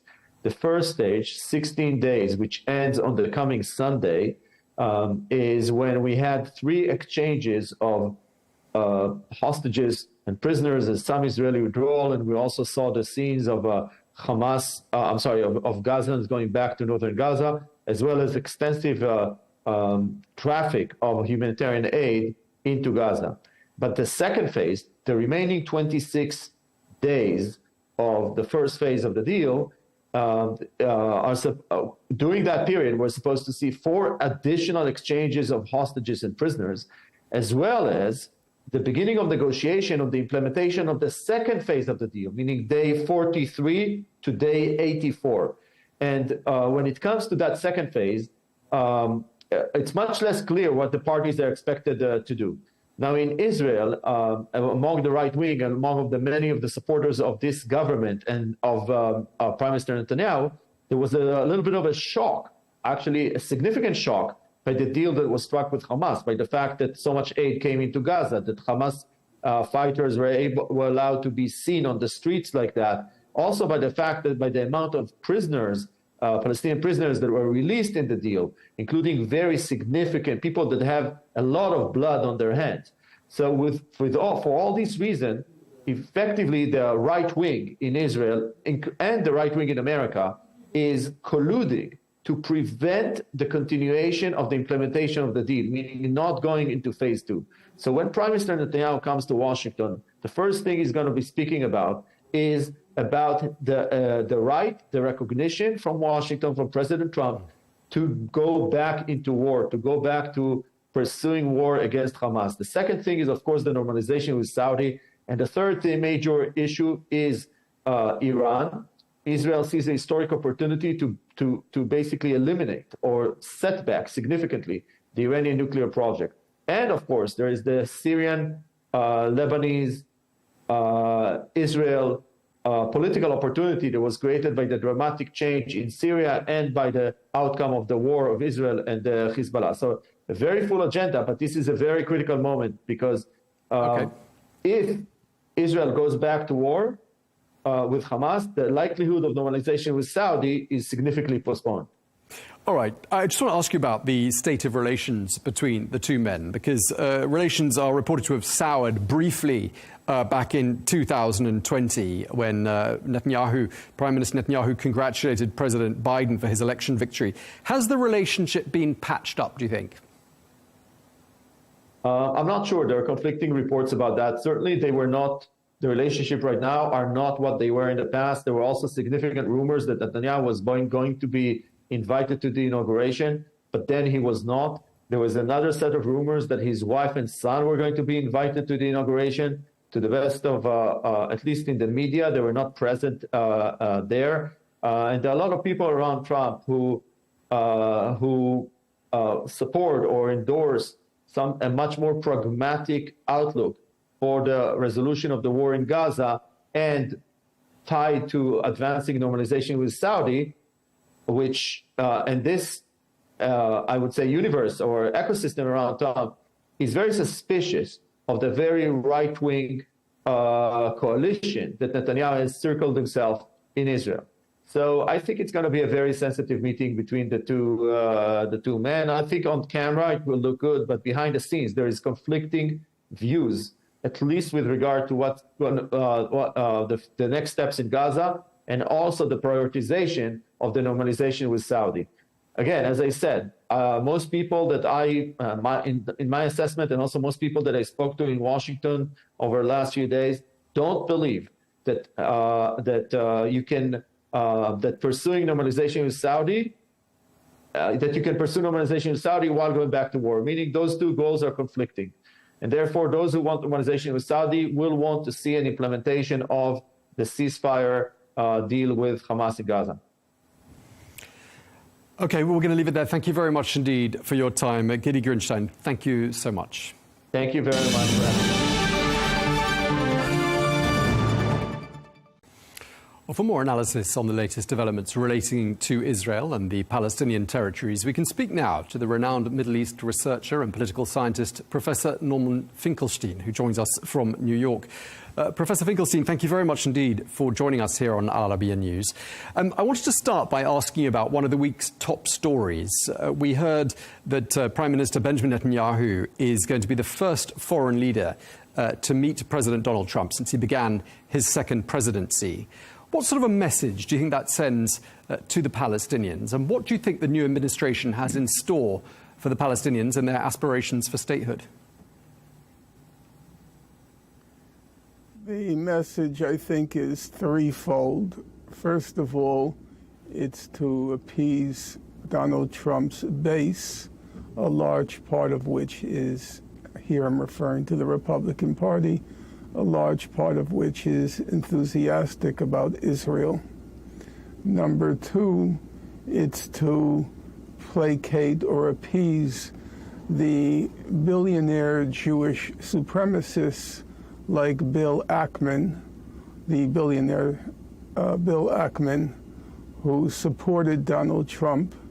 He left the he defected from the Democratic Party, and he supported Donald Trump because of his expectation that Trump would give the Israelis a free hand.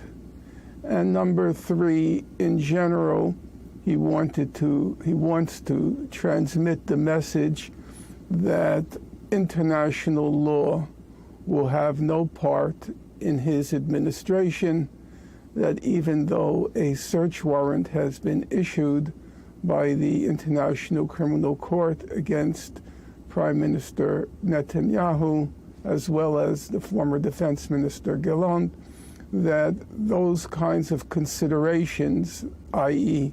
the rule of law, will be ignored or flouted by the Trump administration.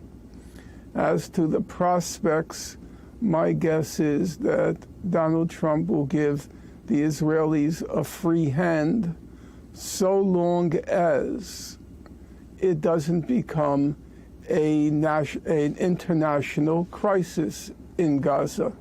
So if quietly the Israelis can block any humanitarian aid from entering Gaza, if quietly the Israelis can prevent the rebuilding, the reconstruction of Gaza, if quietly the Israelis can force a fait accompli on the Palestinians in Gaza, namely stay and starve or leave, then President Trump will happily go along with it. But he's sufficiently knowledgeable to know that if it becomes a public international issue, that it could become a quagmire for his administration, as it did for the Biden administration. OK, so this idea of resettling people from Gaza in Egypt and Jordan, which we heard about from President Trump during the weekend, it's been flatly rejected by both countries concerned. It's also been flatly rejected by the Arab League. But what you're saying is perhaps we haven't necessarily heard the last of it. I do not believe we've heard the last of it for the following reason. Gaza is no more. As a physical fact, the estimates by the UN are that 92% of the residences, the homes in Gaza, have been destroyed or severely damaged. About 2/3 of the infrastructure has been destroyed. There are about 50 million tons of rubble in Gaza, intermixed with unexploded ordnance and toxic chemicals, toxic substances. So the estimates are it will require probably about 15 years, maybe more, if 100 trucks are admitted a day, which is almost impossible to imagine Israel allowing. It would take about 15 years just to empty out the rubble. Now, Israel will use the excuse that if it allows cement to enter Gaza, which is obviously a sine qua non of reconstructing Gaza, Israel will use the pretext that it can't admit cement because Hamas will reconstruct its tunnels. So the people of Gaza are going to be confronted with a very stark reality, namely, there is nothing to return to, and Israel will have achieved its primary goal, its primary aim, the past 15 months, has been to, quote, make Gaza unlivable. Let me repeat that. Their primary goal was to make Gaza unlivable. And as things now stand, it is literally unlivable. And so the people of Gaza will be confronted with a very stark choice, which is either to stay and die or to leave. And at that point, by hook or by crook, I believe large numbers of Gazans will figure out a way, no doubt facilitated by Israel, will figure out a way to leave. You're making it sound as though a Palestinian statehood has almost never looked more distant a prospect than it does now, not least with Prime Minister Benjamin Netanyahu in power. How do you think history is going to look back on a figure like Prime Minister Netanyahu? I frankly am not particularly interested in how history with a capital H looks back on any figure, because the question is always who is writing that history. If it's history as written by the victims, he's obviously a genocidal, Jewish supremacist, obnoxious, narcissistic, genocidal murderer. And that would be the proper verdict, were it the people, the victims, who write the history.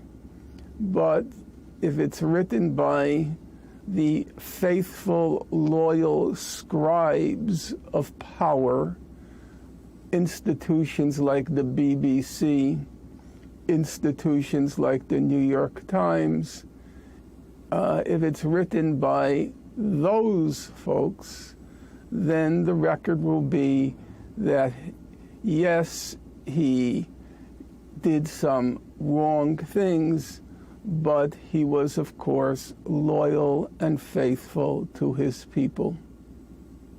We were just talking before we crossed to you about the ceasefire that's been in place now in Gaza and has kept the peace for the last week and a half or so. I'm just wondering, President Donald Trump has taken considerable credit for that ceasefire deal being struck. How much credit do you give him for it? I think that Donald Trump was faced with a dilemma. He announced that a month before he assumed his office that unless the hostages were freed, there would be hell to pay in Gaza.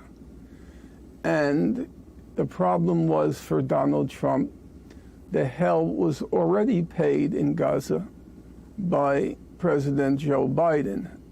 There wasn't much more he can do in the way of unleashing hell.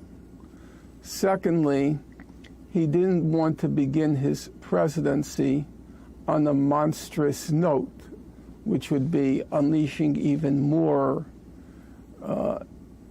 weaponry on the defenseless refugee child population. On the other hand, he didn't want to come across as a blowhard on his first day in office. Namely, he said there would be all hell to pay. He had to do something.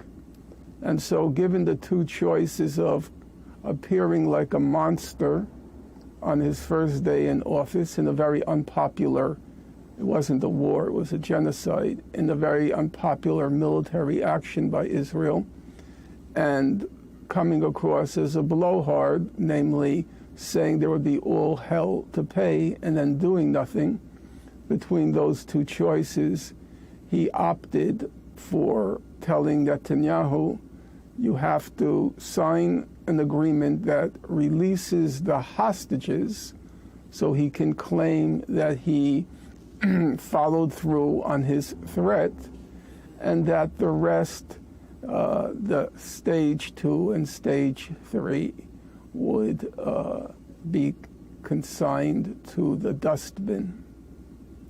Just looking at who's in the new Trump administration, the ambassador to Israel, Huckabee, Elon Musk, looking at the inner sanctum, people surrounding Donald Trump, how well advised do you think he is on this particular issue? And what do you think it means for peace prospects, for the future of the Palestinian people, that President Trump is there with those people around him? I do not believe there's much question, or there ought to be much focus on who's surrounding him. You can be surrounded by rednecks and bizarre figures, or you can be surrounded by very quote-unquote enlightened people like Tony Blinken. It doesn't really make much difference. The common denominator of all these people is very simple, that force works, that we have a near monopoly on force, and that if you consistently, persistently persevere in the resort to force, violent force, that you can get your way. So I don't think there's much utility in investigating the personalities of these people. When it comes to Israel-Palestine, literally only a flea's hop separates a Mike Huckabee from a Tony Blinken. Only a flea's hop.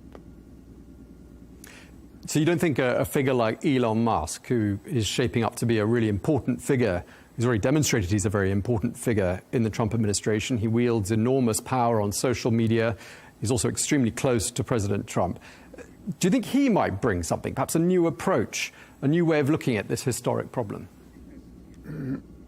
No, I think there's too much of a fixation on flamboyant personalities and not sufficient recognition of the institutional investments in U.S. foreign policy, as well as the normal modus operandi of U.S. foreign policy, which is the exertion of maximal force.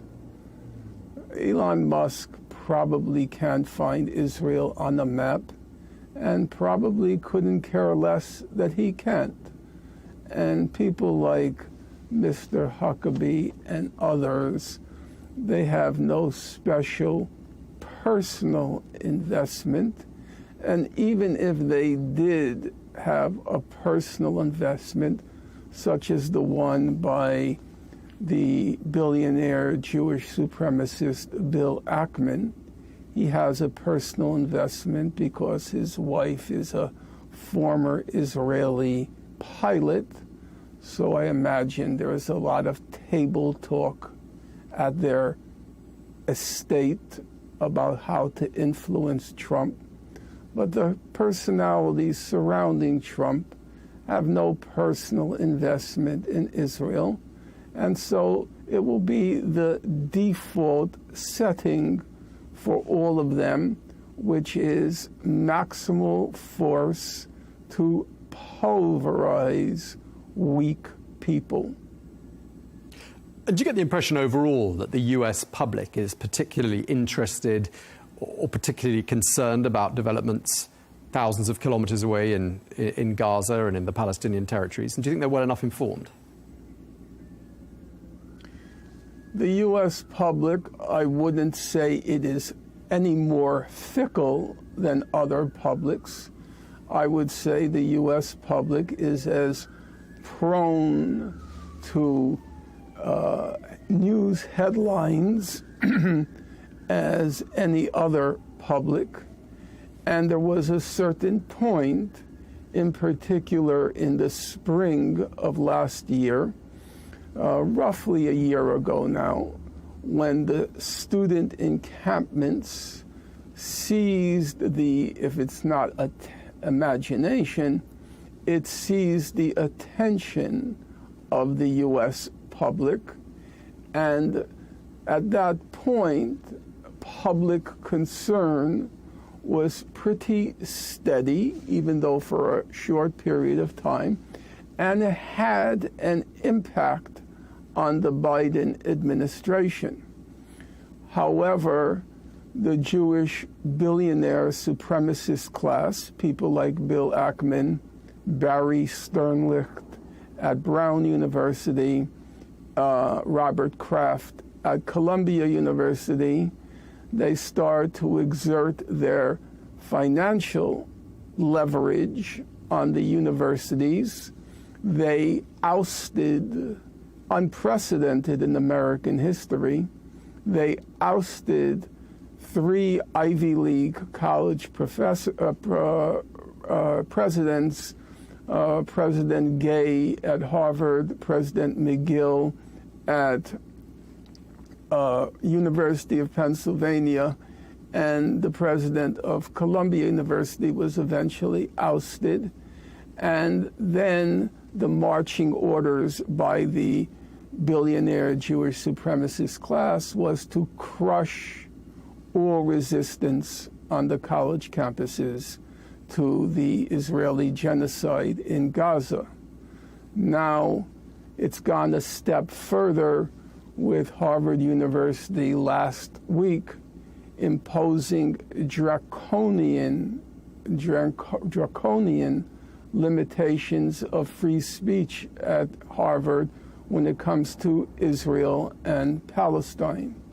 So to get back to your question, in my opinion, the main order of the day has to begin on the college campuses under the slogan of Free Gaza, Free Speech, namely the right to free speech and the right to freedom of assembly was crushed last spring around graduation time in May.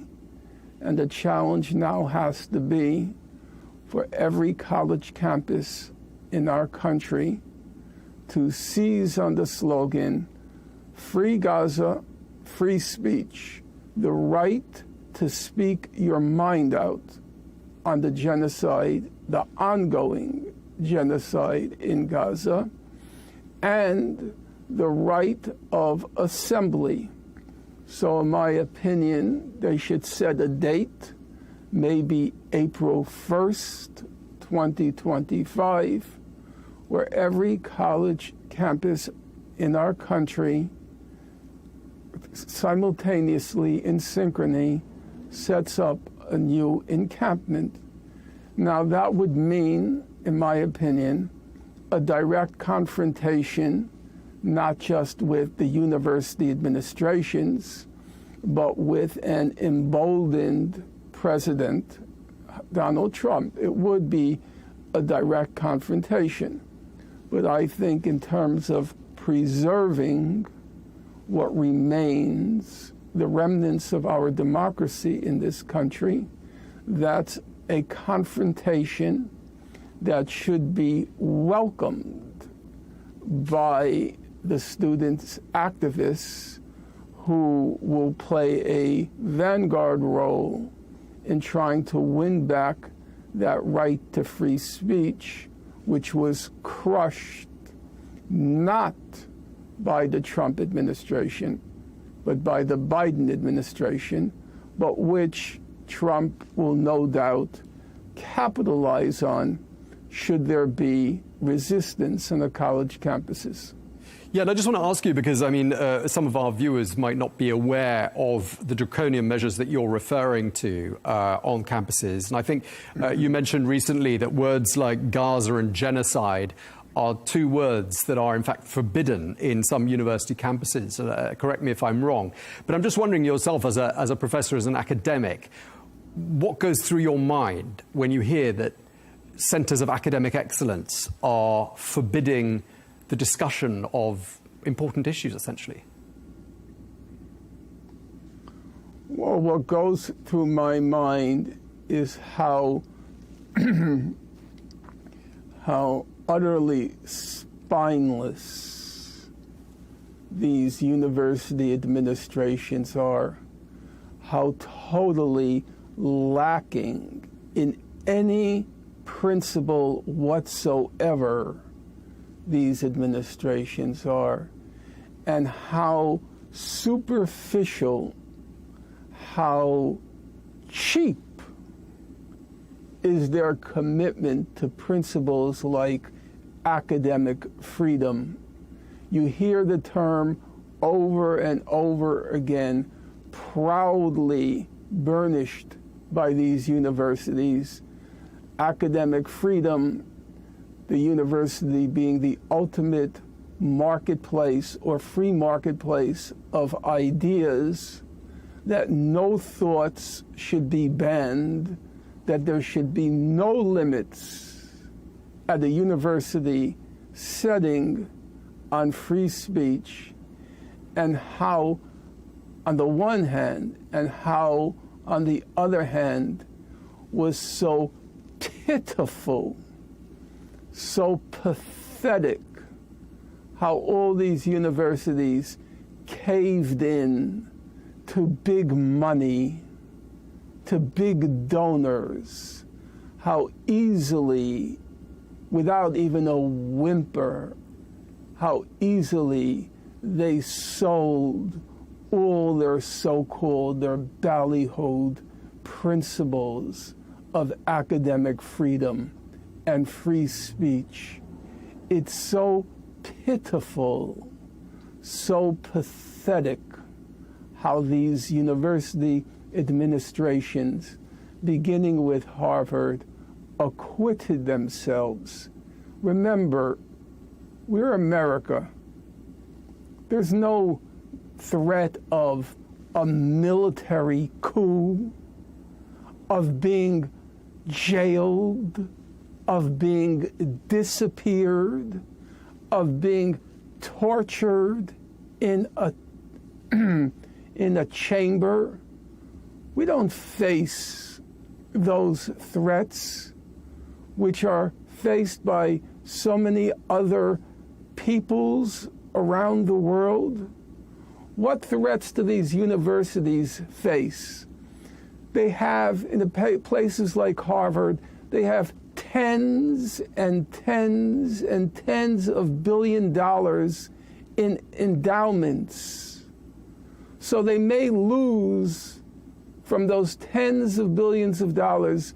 They may lose, yes, it's true, a few $100 million in alumni donations. And because of that, you completely capitulate. You sell all your principles. It's so pitiful. The heroic poses they make. But then, at the moment of truth, all their principles collapse like a house of cards. And as you mentioned just before I asked you that question, a lot of what you were talking about happened on the watch of the previous administration. It happened on President Biden's watch. That's correct. And I'm just wondering... that should never be forgotten.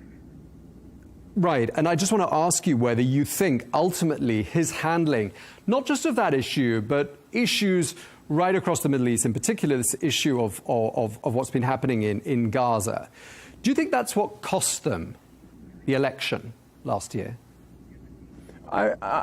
Obviously, there's been a lot of speculation on that question, and since it involves subtleties of analysis, of which I'm not capable because I've not studied the literature on the subject, I don't wish to comment.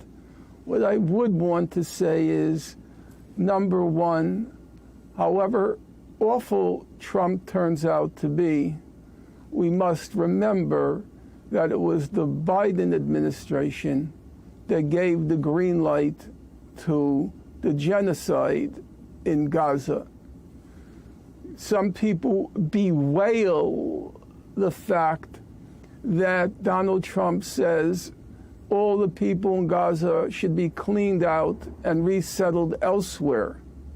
Have we forgotten already that it was Secretary of State Blinken who went to Egypt and sent his emissaries to Egypt right at the beginning of the Gaza genocide, calling on Egypt to allow the Palestinians, the people in Gaza, to be expelled to the Sinai. There is so far nothing new under the sun. It was all the basic principles were established under the Biden administration. Professor Finkelstein, you've got a new book coming out later on this year entitled Gaza's Gravediggers, an inquiry into corruption in high places. Now, without giving too much away about the book, you do take aim at the International Court of Justice, in particular one individual, Julia Sebutinde, who is the president of the International Court of Justice. You single her out for some pretty serious misconduct, bribery, blackmail, plagiarism. And you say the ICJ failed Gaza. Why do you say those things? I would not say as a blanket statement the ICJ has failed Gaza, the International Court of Justice. What I would say is the following. There has been an enormous amount of corruption in the international legal system, including the International Criminal Court, which needs to be distinguished from the International Court of Justice, including the International Criminal Court, where, and I want to emphasize what I'm about to say, it is not my opinion, it is not my feeling, it is the documentary record that shows, and here is what it shows based on my reading of it, my close reading of it. Number one, the chief prosecutor of the ICC, the International Criminal Court, the chief prosecutor preceding the current prosecutor, Karim Khan. Her name was Fatou Bensouda from the Gambia. She was almost certainly being bribed or blackmailed by Israel. Almost certainly. The documentary record on her handling of what was the Mavi Marmara case, that was the flotilla, that was the humanitarian flotilla that was attacked by Israel on May 31st, 2010. That case went before the ICC, and Fatou Bensouda desperately and brazenly sought to crush that case in the ICC. She was almost certainly being bribed or blackmailed by Israel. The presiding judge in what's called the pretrial chamber 1, it's a very high position, the presiding judge, Peter Kovacs from Hungary, was almost certainly being bribed or blackmailed by Israel. Now, turning to the ICJ, the International Court of Justice, it's almost certainly the case, based on having perused the documentary record, that the current president, she was just elevated to her office because the previous president now holds high office in Lebanon, that Julia Sebutinde, and I'm saying this with complete presence of mind and attending to all of the implications of what I'm saying based on my examination of the documentary record. She is almost certainly being bribed or blackmailed by Israel. Exactly what happened. She is from the Uganda, almost a repeat performance of Fatou Bensouda at the International Criminal Court. And now it's Fatou Bensouda was the chief prosecutor in the ICC, and now Julia Sebutindi is the president of the ICJ. And she is almost certainly being bribed and blackmailed by Israel. The fact of the matter is the presidency of the ICJ is now, or the president is in thrall to a foreign power. And that's a very serious issue. However, I would also want to say that the previous president of the ICJ, Joan Donoghue, who was from the United States, Joan Donoghue, after the ICJ found that Israel was plausibly committing genocide in Gaza, after that finding by the ICJ in January, I think it's January 26th, if my memory is right, January 26th, 2024, Joan Donoghue, the former president, went on the British BBC program Hard Talk, and she flagrantly and brazenly lied,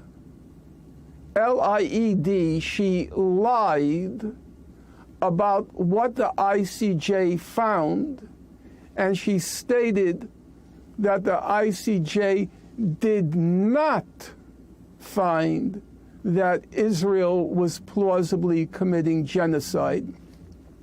That statement by her was a flat-out lie. So there is a huge amount of corruption at play in the ICC and the ICJ. However, it also has to be stated that the ICJ, notwithstanding what Joan Donoghue stated or lied about, it did, in my opinion, carry out its task, the challenge before it, beginning in January 2024, then again in February 2024, then again in March 2024, and then again in May 2024. Each time South Africa kept coming before the ICJ, and in my opinion, the ICJ did what it maximally could have done to stop the genocide. However, the enforcement mechanisms of the international community, in particular the Security Council, failed South Africa, and of course failed. All right, Professor, we're going to have to cut you short because we're running out of time, and I want to move on to some other topics, notably the fact that Monday marked the 80th anniversary of the liberation of Auschwitz, where I believe your father was held, and he, of course, survived that ordeal. I want to ask you, as the son of two Holocaust survivors, both of whom passed away almost exactly 30 years ago, at a time when peace and the two-state solution looked perhaps closer than it's looked at any other time in modern history. What do you think they would make of the situation we're in today? with regards to what's happening in Israel and the occupied Palestinian territories? I don't have any doubt about where my parents would stand.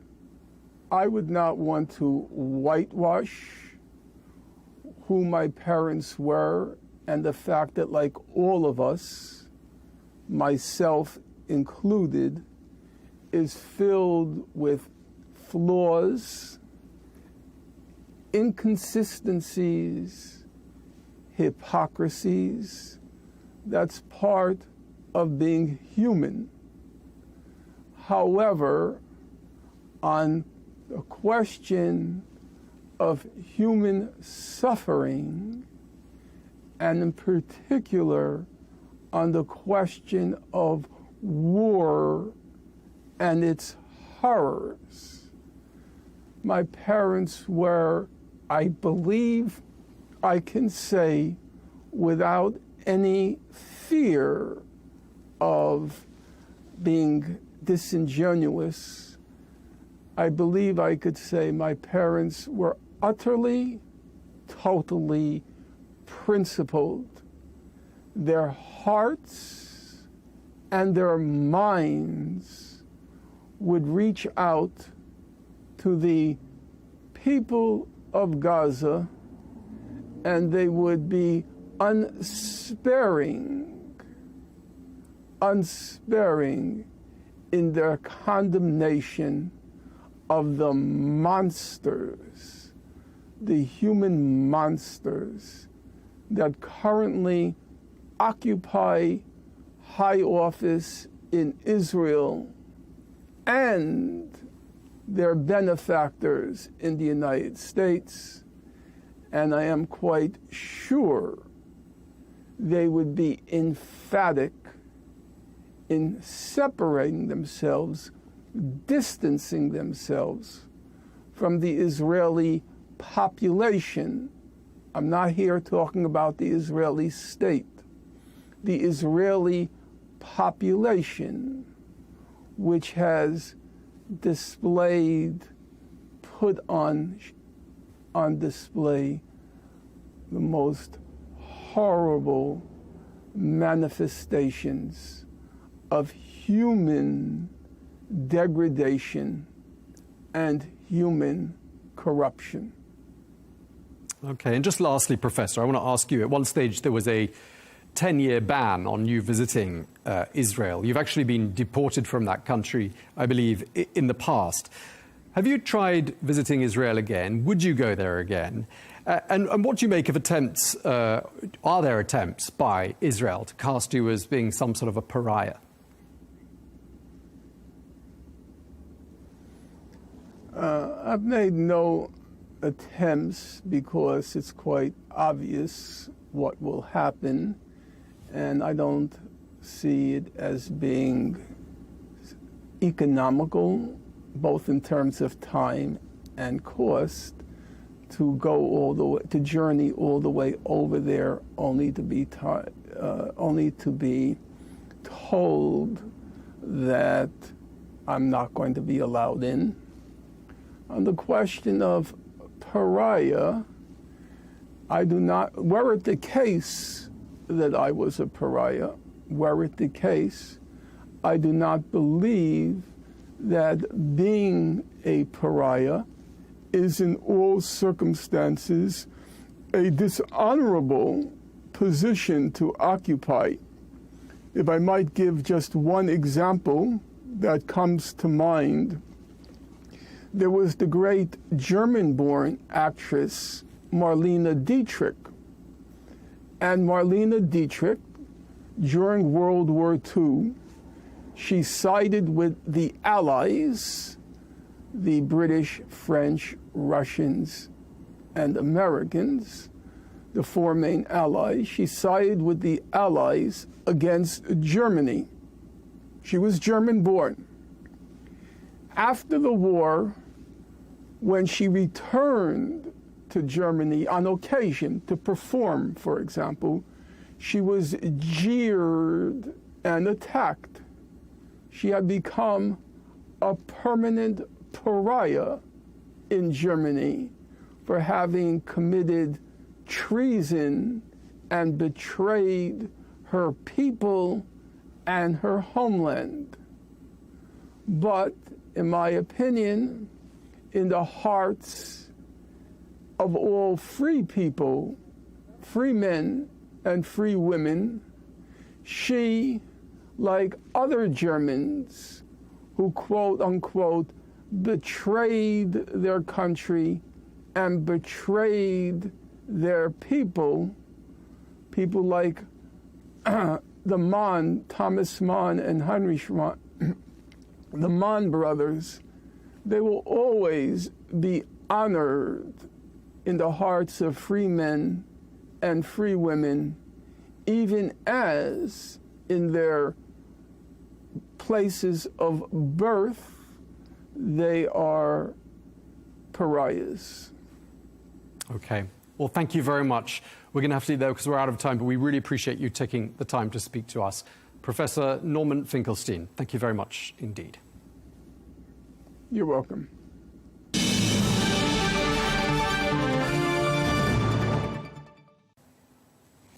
Now, in line with the ceasefire agreement, displaced Palestinians are continuing their journey home to northern areas of Gaza. Well, more than 300,000 people have now made that journey.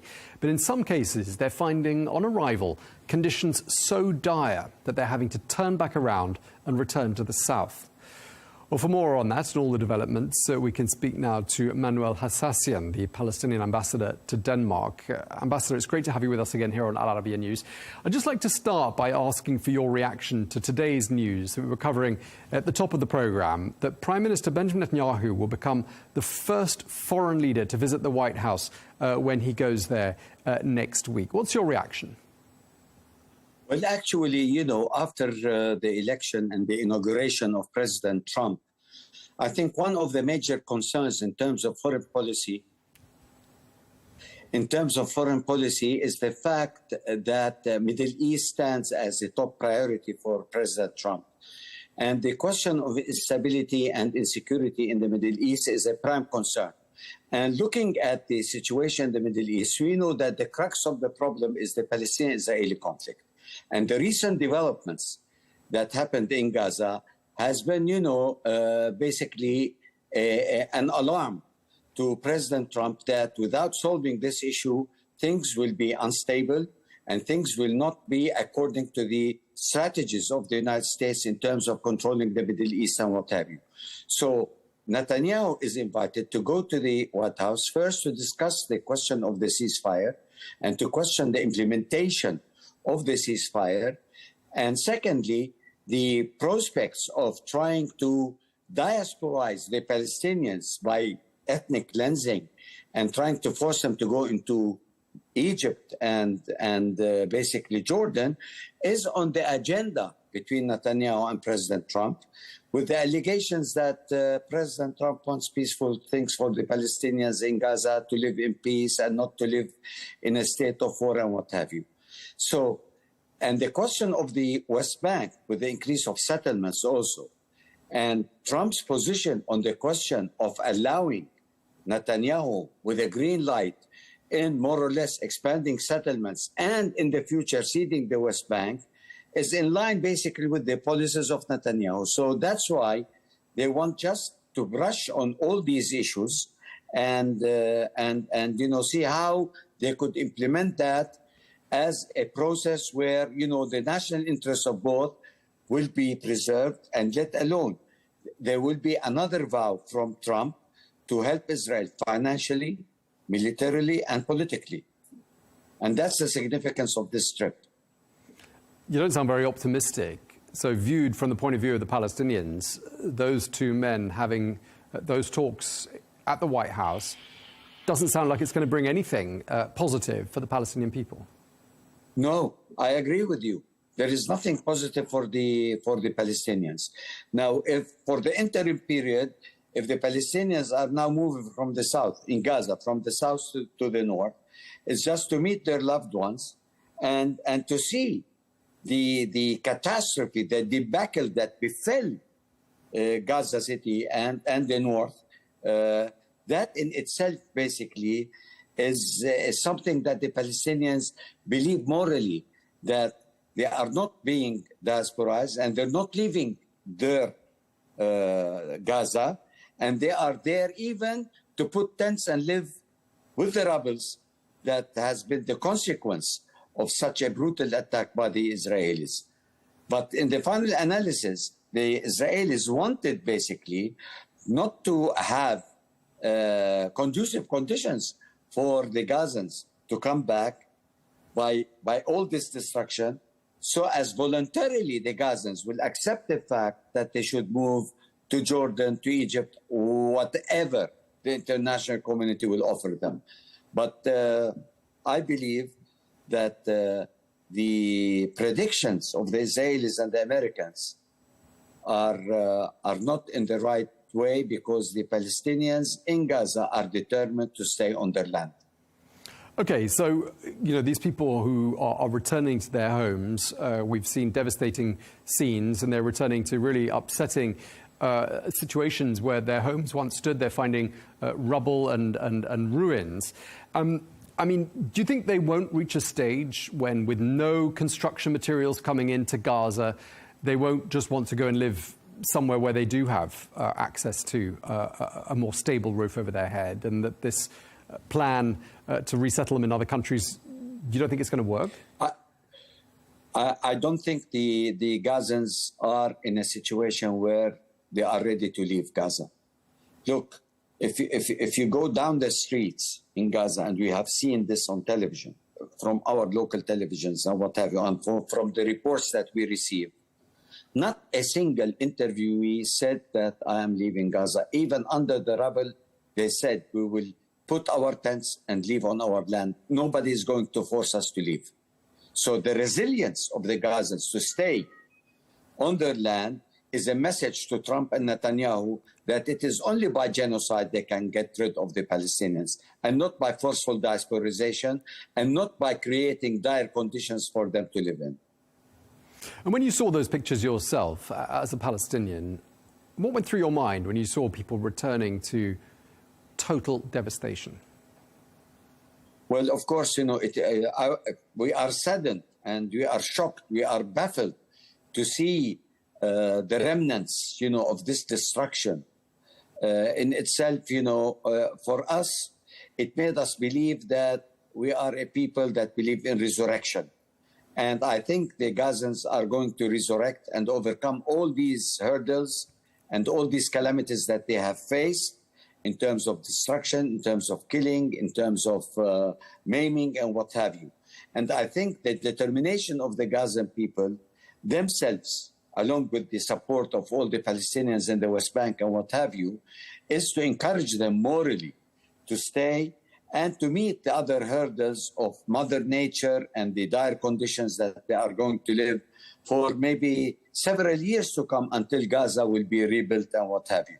But in the meantime, what we believe in is that the resilience of these people who stayed under the heavy bombardments are not going to shy away, basically, from the natural disasters and the dire conditions that they will be facing, by going back to the north.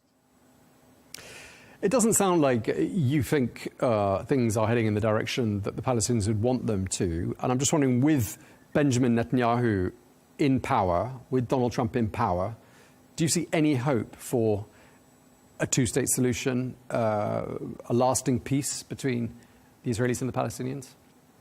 I don't think a two-state solution or a lasting peace is going to be settled with Netanyahu.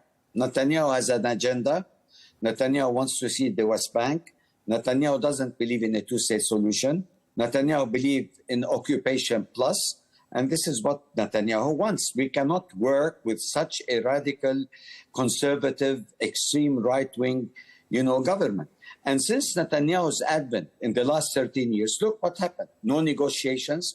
We are at a stalemate, stuck between the historically inevitable and the politically impossible. And there is no progress in terms of negotiations.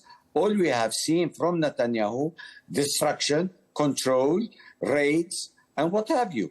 So I cannot talk about a two-state solution in the presence of such a prime minister who is trying to stick to his power by creating facts on the ground. And while, as you know, he will be indicted as soon as he leaves office.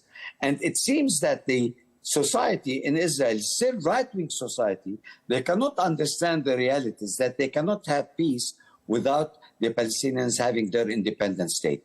But in the near future, I don't see a two-state solution is intact, although the major talk of the town has always been by the international community, even by the United States of America, that the two-state solution is the best pragmatic solution to end this conflict. Now, what the Americans and Netanyahu is doing, basically they are managing this conflict, managing crisis, and trying to put us in situations where we have to be shying away from the concept of self-determination or the concept of having our independence through a two-state solution negotiated on international organization laws and regulations and UN resolutions.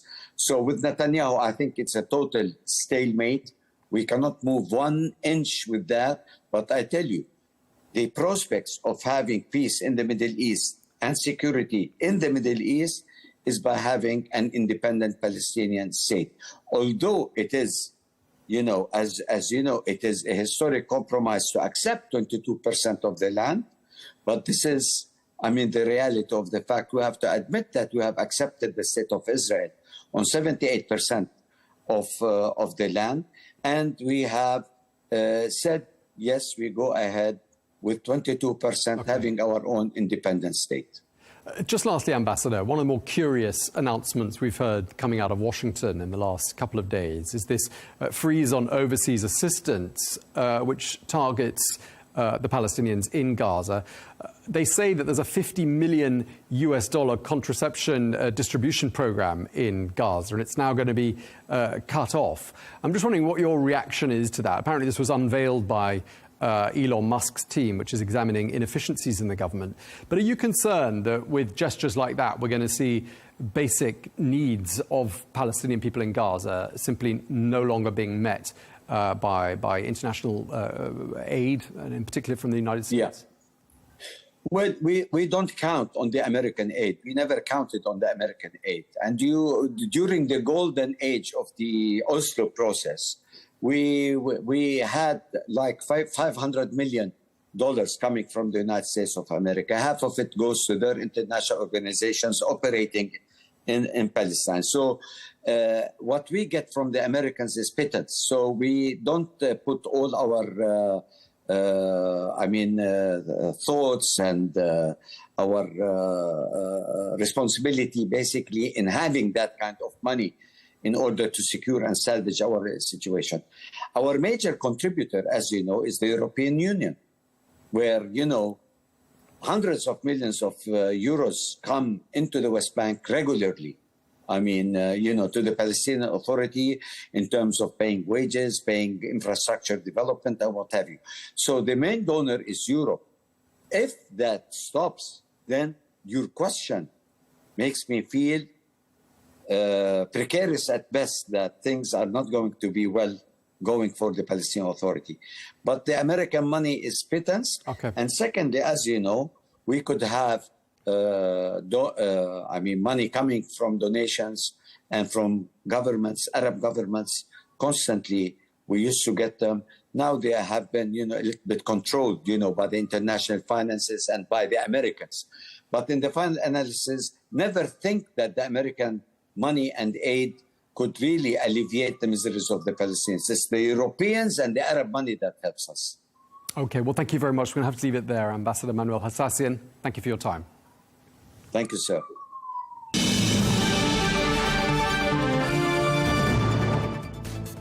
That is all we have time for on Global News today. Thank you very much indeed for watching. Be sure to join us again tomorrow for more exclusive interviews. Until then, goodbye.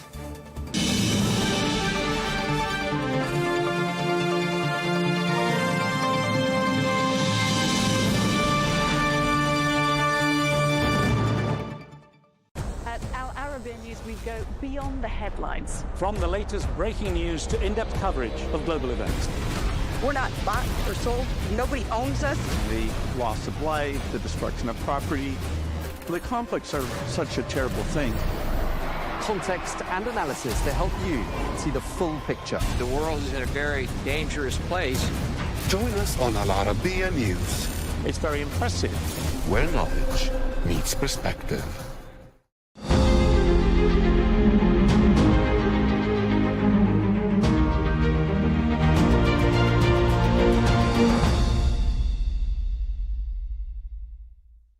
Your Excellency, I want to kick off by just asking you to walk us through how you see the role of public service, because it's not only a family legacy, but it's also a passion.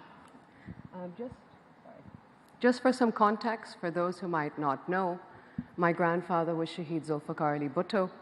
He was the first democratically elected Prime Minister of Pakistan. He gave us our constitution. He was a voice for the disenfranchised, and he gave his life for his country. He was sent to the gallows by a cruel and conniving dictator who sentenced him for a crime he did not commit. Only for 50 years later, for the same Supreme Court that was stained with his blood to come out and say he was innocent. Only proving my grandfather's last words, which were, "Oh God, help me, for I am innocent."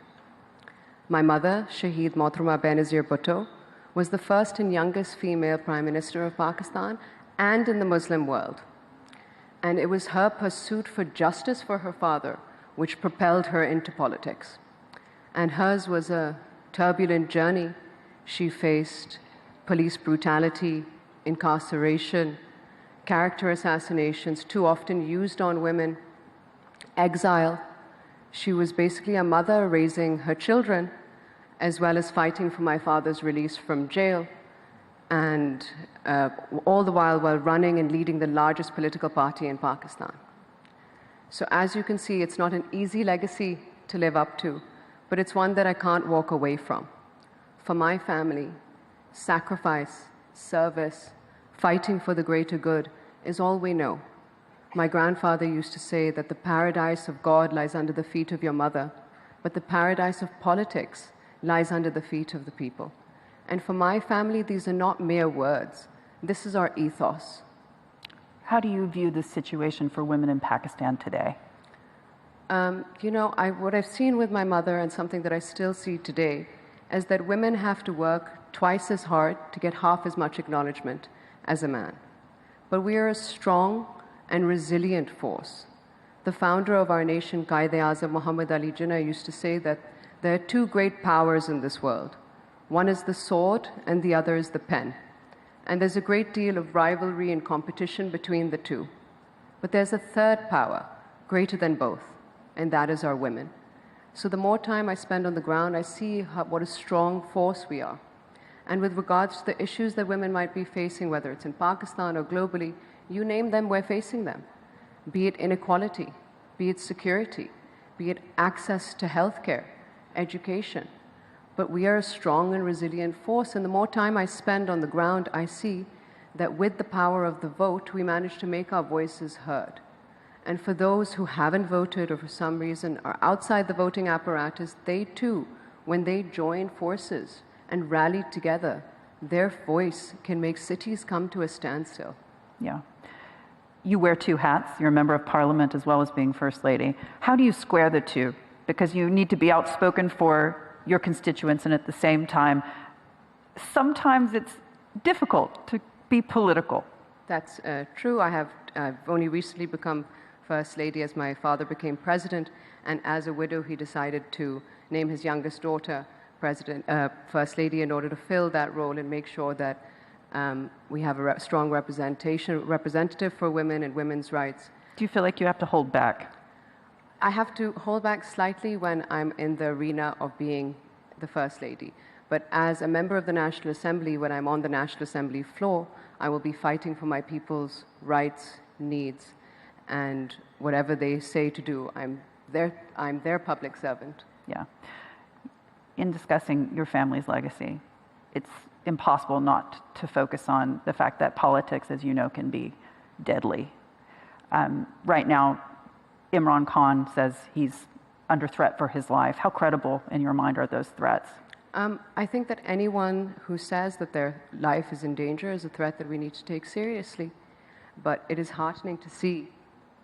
It is heartening to see that all the avenues are open to him. For example, all the courts are there for him to fight his cases.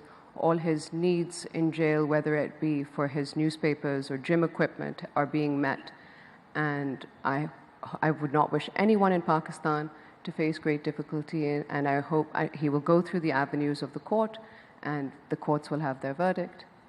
Are you confident he will have a fair treatment by the judicial system? I think so. I do believe that he'll be able to put his case forward, and based on what the evidence says, they'll be able to make their decision. Talk me through this. You have been a passionate proponent of the need for vaccines, particularly with regards to polio. When you see those in the United States, for example, President-elect Trump's pick, RFK Jr., who's a vaccine skeptic, does that worry you? Right now, I'm more worried about the issues that Pakistan is facing. I'm sure that the United States has a rigorous campaign before you go to school, you have to get vaccinated. Before any large forums, there need to be vaccinations for your child to make sure that at every stage they get their vaccinations. But with regards to Pakistan, I'm an advocate for polio eradication in Pakistan. I've been their ambassador also for the United Nations and Rotary International. And the challenges we face are greatly different. Yeah. And some of in 1994, my mother actually gave me the first oral polio vaccine. And this was when she was Prime Minister at the time, and she often said that as a woman leader, she brought an additional role to her office. She brought that of a mother. Yeah. So she spearheaded this campaign across the country. Then I would have to say that the changes in government leads to an issue for us on the ground. We had a period of dictatorship under which the reality of the situation was simply not being reported. We went through another change in government under which all the stakeholders, be it the President, the Prime Minister, the Army Chief of Staff, all believed that this was an important issue and they were determined to eradicate this disease. Then we went through another change of government under which the government at the time did not take this seriously. And when the heads of government don't take this issue seriously of vaccination, there's a trickle-down effect. It trickles down to the bureaucrats, it trickles down to the health ministers, to the health systems, all the way down to the health workers on the ground. Yeah. That this is not a serious issue. So I would have to say that that is one of the challenges that we're facing. A second challenge is that there was a misuse of our vaccination drive for security reasons, which brought about a lot of mistrust amongst our nation. We had clerics preaching that this vaccine would cause infertility and spreading misinformation. And this is an ongoing process. We have to take them on board as stakeholders and explain to them that this is the same vaccine that the United Arab Emirates uses, this is the same vaccine that Saudi Arabia uses, and they've managed to successfully eradicate this disease. So this is an ongoing process. But as a consequence of these two issues, we've had a lot of targeted attacks on our polio workers. There's been senseless killings of our polio workers on the ground, and our security forces also who are protecting them, and their only crime was that they were trying to fight for our future generation. Their crime was that they wanted to ensure that every single child was vaccinated. So these are some of the issues. And lastly, I would have to say our geography. We're on the border with Afghanistan, and we see a great deal of migration that occurs. And in that process, some children miss our national immunization drives. We've made progresses in this. We've put vaccinators at the border. We've put vaccinators in between cities and in between provinces. So we're determined to try and reach every single child out there. I would have to say that these are some of the challenges we're facing. But if I talk to you about the progress that we're making, I would have to say that, and the successes, I would have to say that every single child vaccinated is a success. Every single child we managed to save from this crippling disease is a success. Yeah. And until we reach the ultimate goal of a polio-free Pakistan, these are the successes that I need to hold on to and build on. You mentioned geography. Obviously, you're in a position at this point where geography has a great deal of impact on not just foreign policy, but obviously on the situation for women. How devastating, in your mind, was the withdrawal from Afghanistan, your neighbor? Because at this point, it seems as if the international community doesn't or isn't able to help those women. We gave them great promise, and then we abandoned them. With regards of the way the exit from Afghanistan was conducted, I think that record speaks for itself. It's devastating to see, but we have to have faith in the Afghan government and their systems to try, and we have to ensure that as a country like Pakistan, who it's our neighbor, we can try and encourage them to, take on board our women and perhaps not go with such stern language when it comes to them. But it's also that they are their own country, and we can't dictate them to tell them what they should do. Yeah. Do you happen to think that there's something that the international community could do to help women there that they're not doing? Is there a pressure that we could exert? I think that it's a very difficult situation because in the manner in which they stayed and they exited, it causes great difficulty for anyone in the world to dictate to them what they should or should not be doing. Yeah. So I think engagement with the Afghan government is the best option we have. Yeah. Tell me this, when you think back to the legacy of your mother, not just as Prime Minister, but also as a parent, what are some of the lessons? As I get older, even 16 years on from her assassination, I realize that there was a lesson in everything she said and did. Yeah. And despite the greatest odds, she managed to endure with incredible elegance, dignity, and grace. And if you've ever seen Sucker Jail and the condition she was in, you would see how difficult that was. So in the face of adversity, I can only hope and pray to have half as much elegance, dignity, and grace as she did.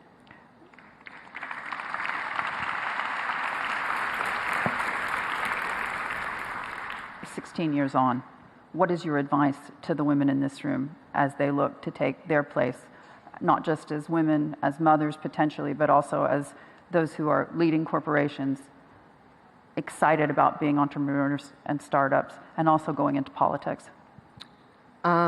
My message to young women would be to believe in yourself, remain steadfast in your values, never underestimate the power of your voice. Leadership is not about privilege and position. It's shaped by purpose and persistence. And we must remember that the road ahead will be challenging, but we must embrace education, foster empathy, commit ourselves to uplifting all those around us. True leadership lies in service to others and the pursuit for justice, opportunity, and equality for all. My message to the younger generation would be that you are the architects of a brighter future. Walk me through this one. As women, we often discuss how we are not just subject to the regular standards. We are also subject to even higher standards in what we wear and what we say and how we do our hair. Do you believe that that's evolving? I would hope and pray that this evolves. However, I will give you an example. Well, it's heartening to see the number of women leaders across the world today. Yeah. I still think that we need to face issues that our male colleagues don't necessarily need to face. I can give you an example. I was in an interview with a prominent international news organization, and at the time we were talking about the crackdown on our party, the fear I had for my father's life in jail. This was his 2019 persecution against him, not to be confused with the 90s persecution against him. And at the end of the interview, I still get asked, "But do you like to cook?" So as women, what do you like to cook? But as women, we have to still prove today that yes, we can cook, we can clean, and we can lead. And we must simply have to endure and keep going. Yeah, I mean, the unfair criticism I think that we've seen for women politicians across the board in the West as well. I mean, Hillary Clinton, not attacking her words per se, or challenging her words, but challenging her choice of outfit. Yeah. I try to model my outfits on the basis of my mother, and it brings me a lot of comfort to have her white dupatta style around me. It makes me feel that I have her with me at all times. And embrace. And just to close out our session, in your mind, where are we today in this region? Because the extraordinary strides made right here in the UAE, in Saudi Arabia, for example, are inspiring, but the region still has more to do. I think, number one, we must acknowledge the United Arab Emirates. Just look at this platform today. Many of our neighbors don't have this platform, and this is truly a global event. People from all across the world, all across nations, everyone has an inspiring story, a history. So I think that we need more platforms like this, and hopefully the region around us will also evolve into understanding the importance of women, giving them an opportunity, giving them a glimpse into public service and seeing how well they shine. Yeah, and speaking of that glimpse into public service, what would be your suggestion to those in the audience today who are looking potentially to go into public service? I believe that the world is your oyster and there is an opportunity everywhere. Yeah. And especially in the United Arab Emirates, just look at the number of cabinet members. Look at the people in His Highness Sheikh Mohammed bin Rashid's office. The number of women has grown every single year. And I think that other countries around the world need to model this. Yeah. Your Excellency, thank you so much for joining us. Thank you so much, Hadley.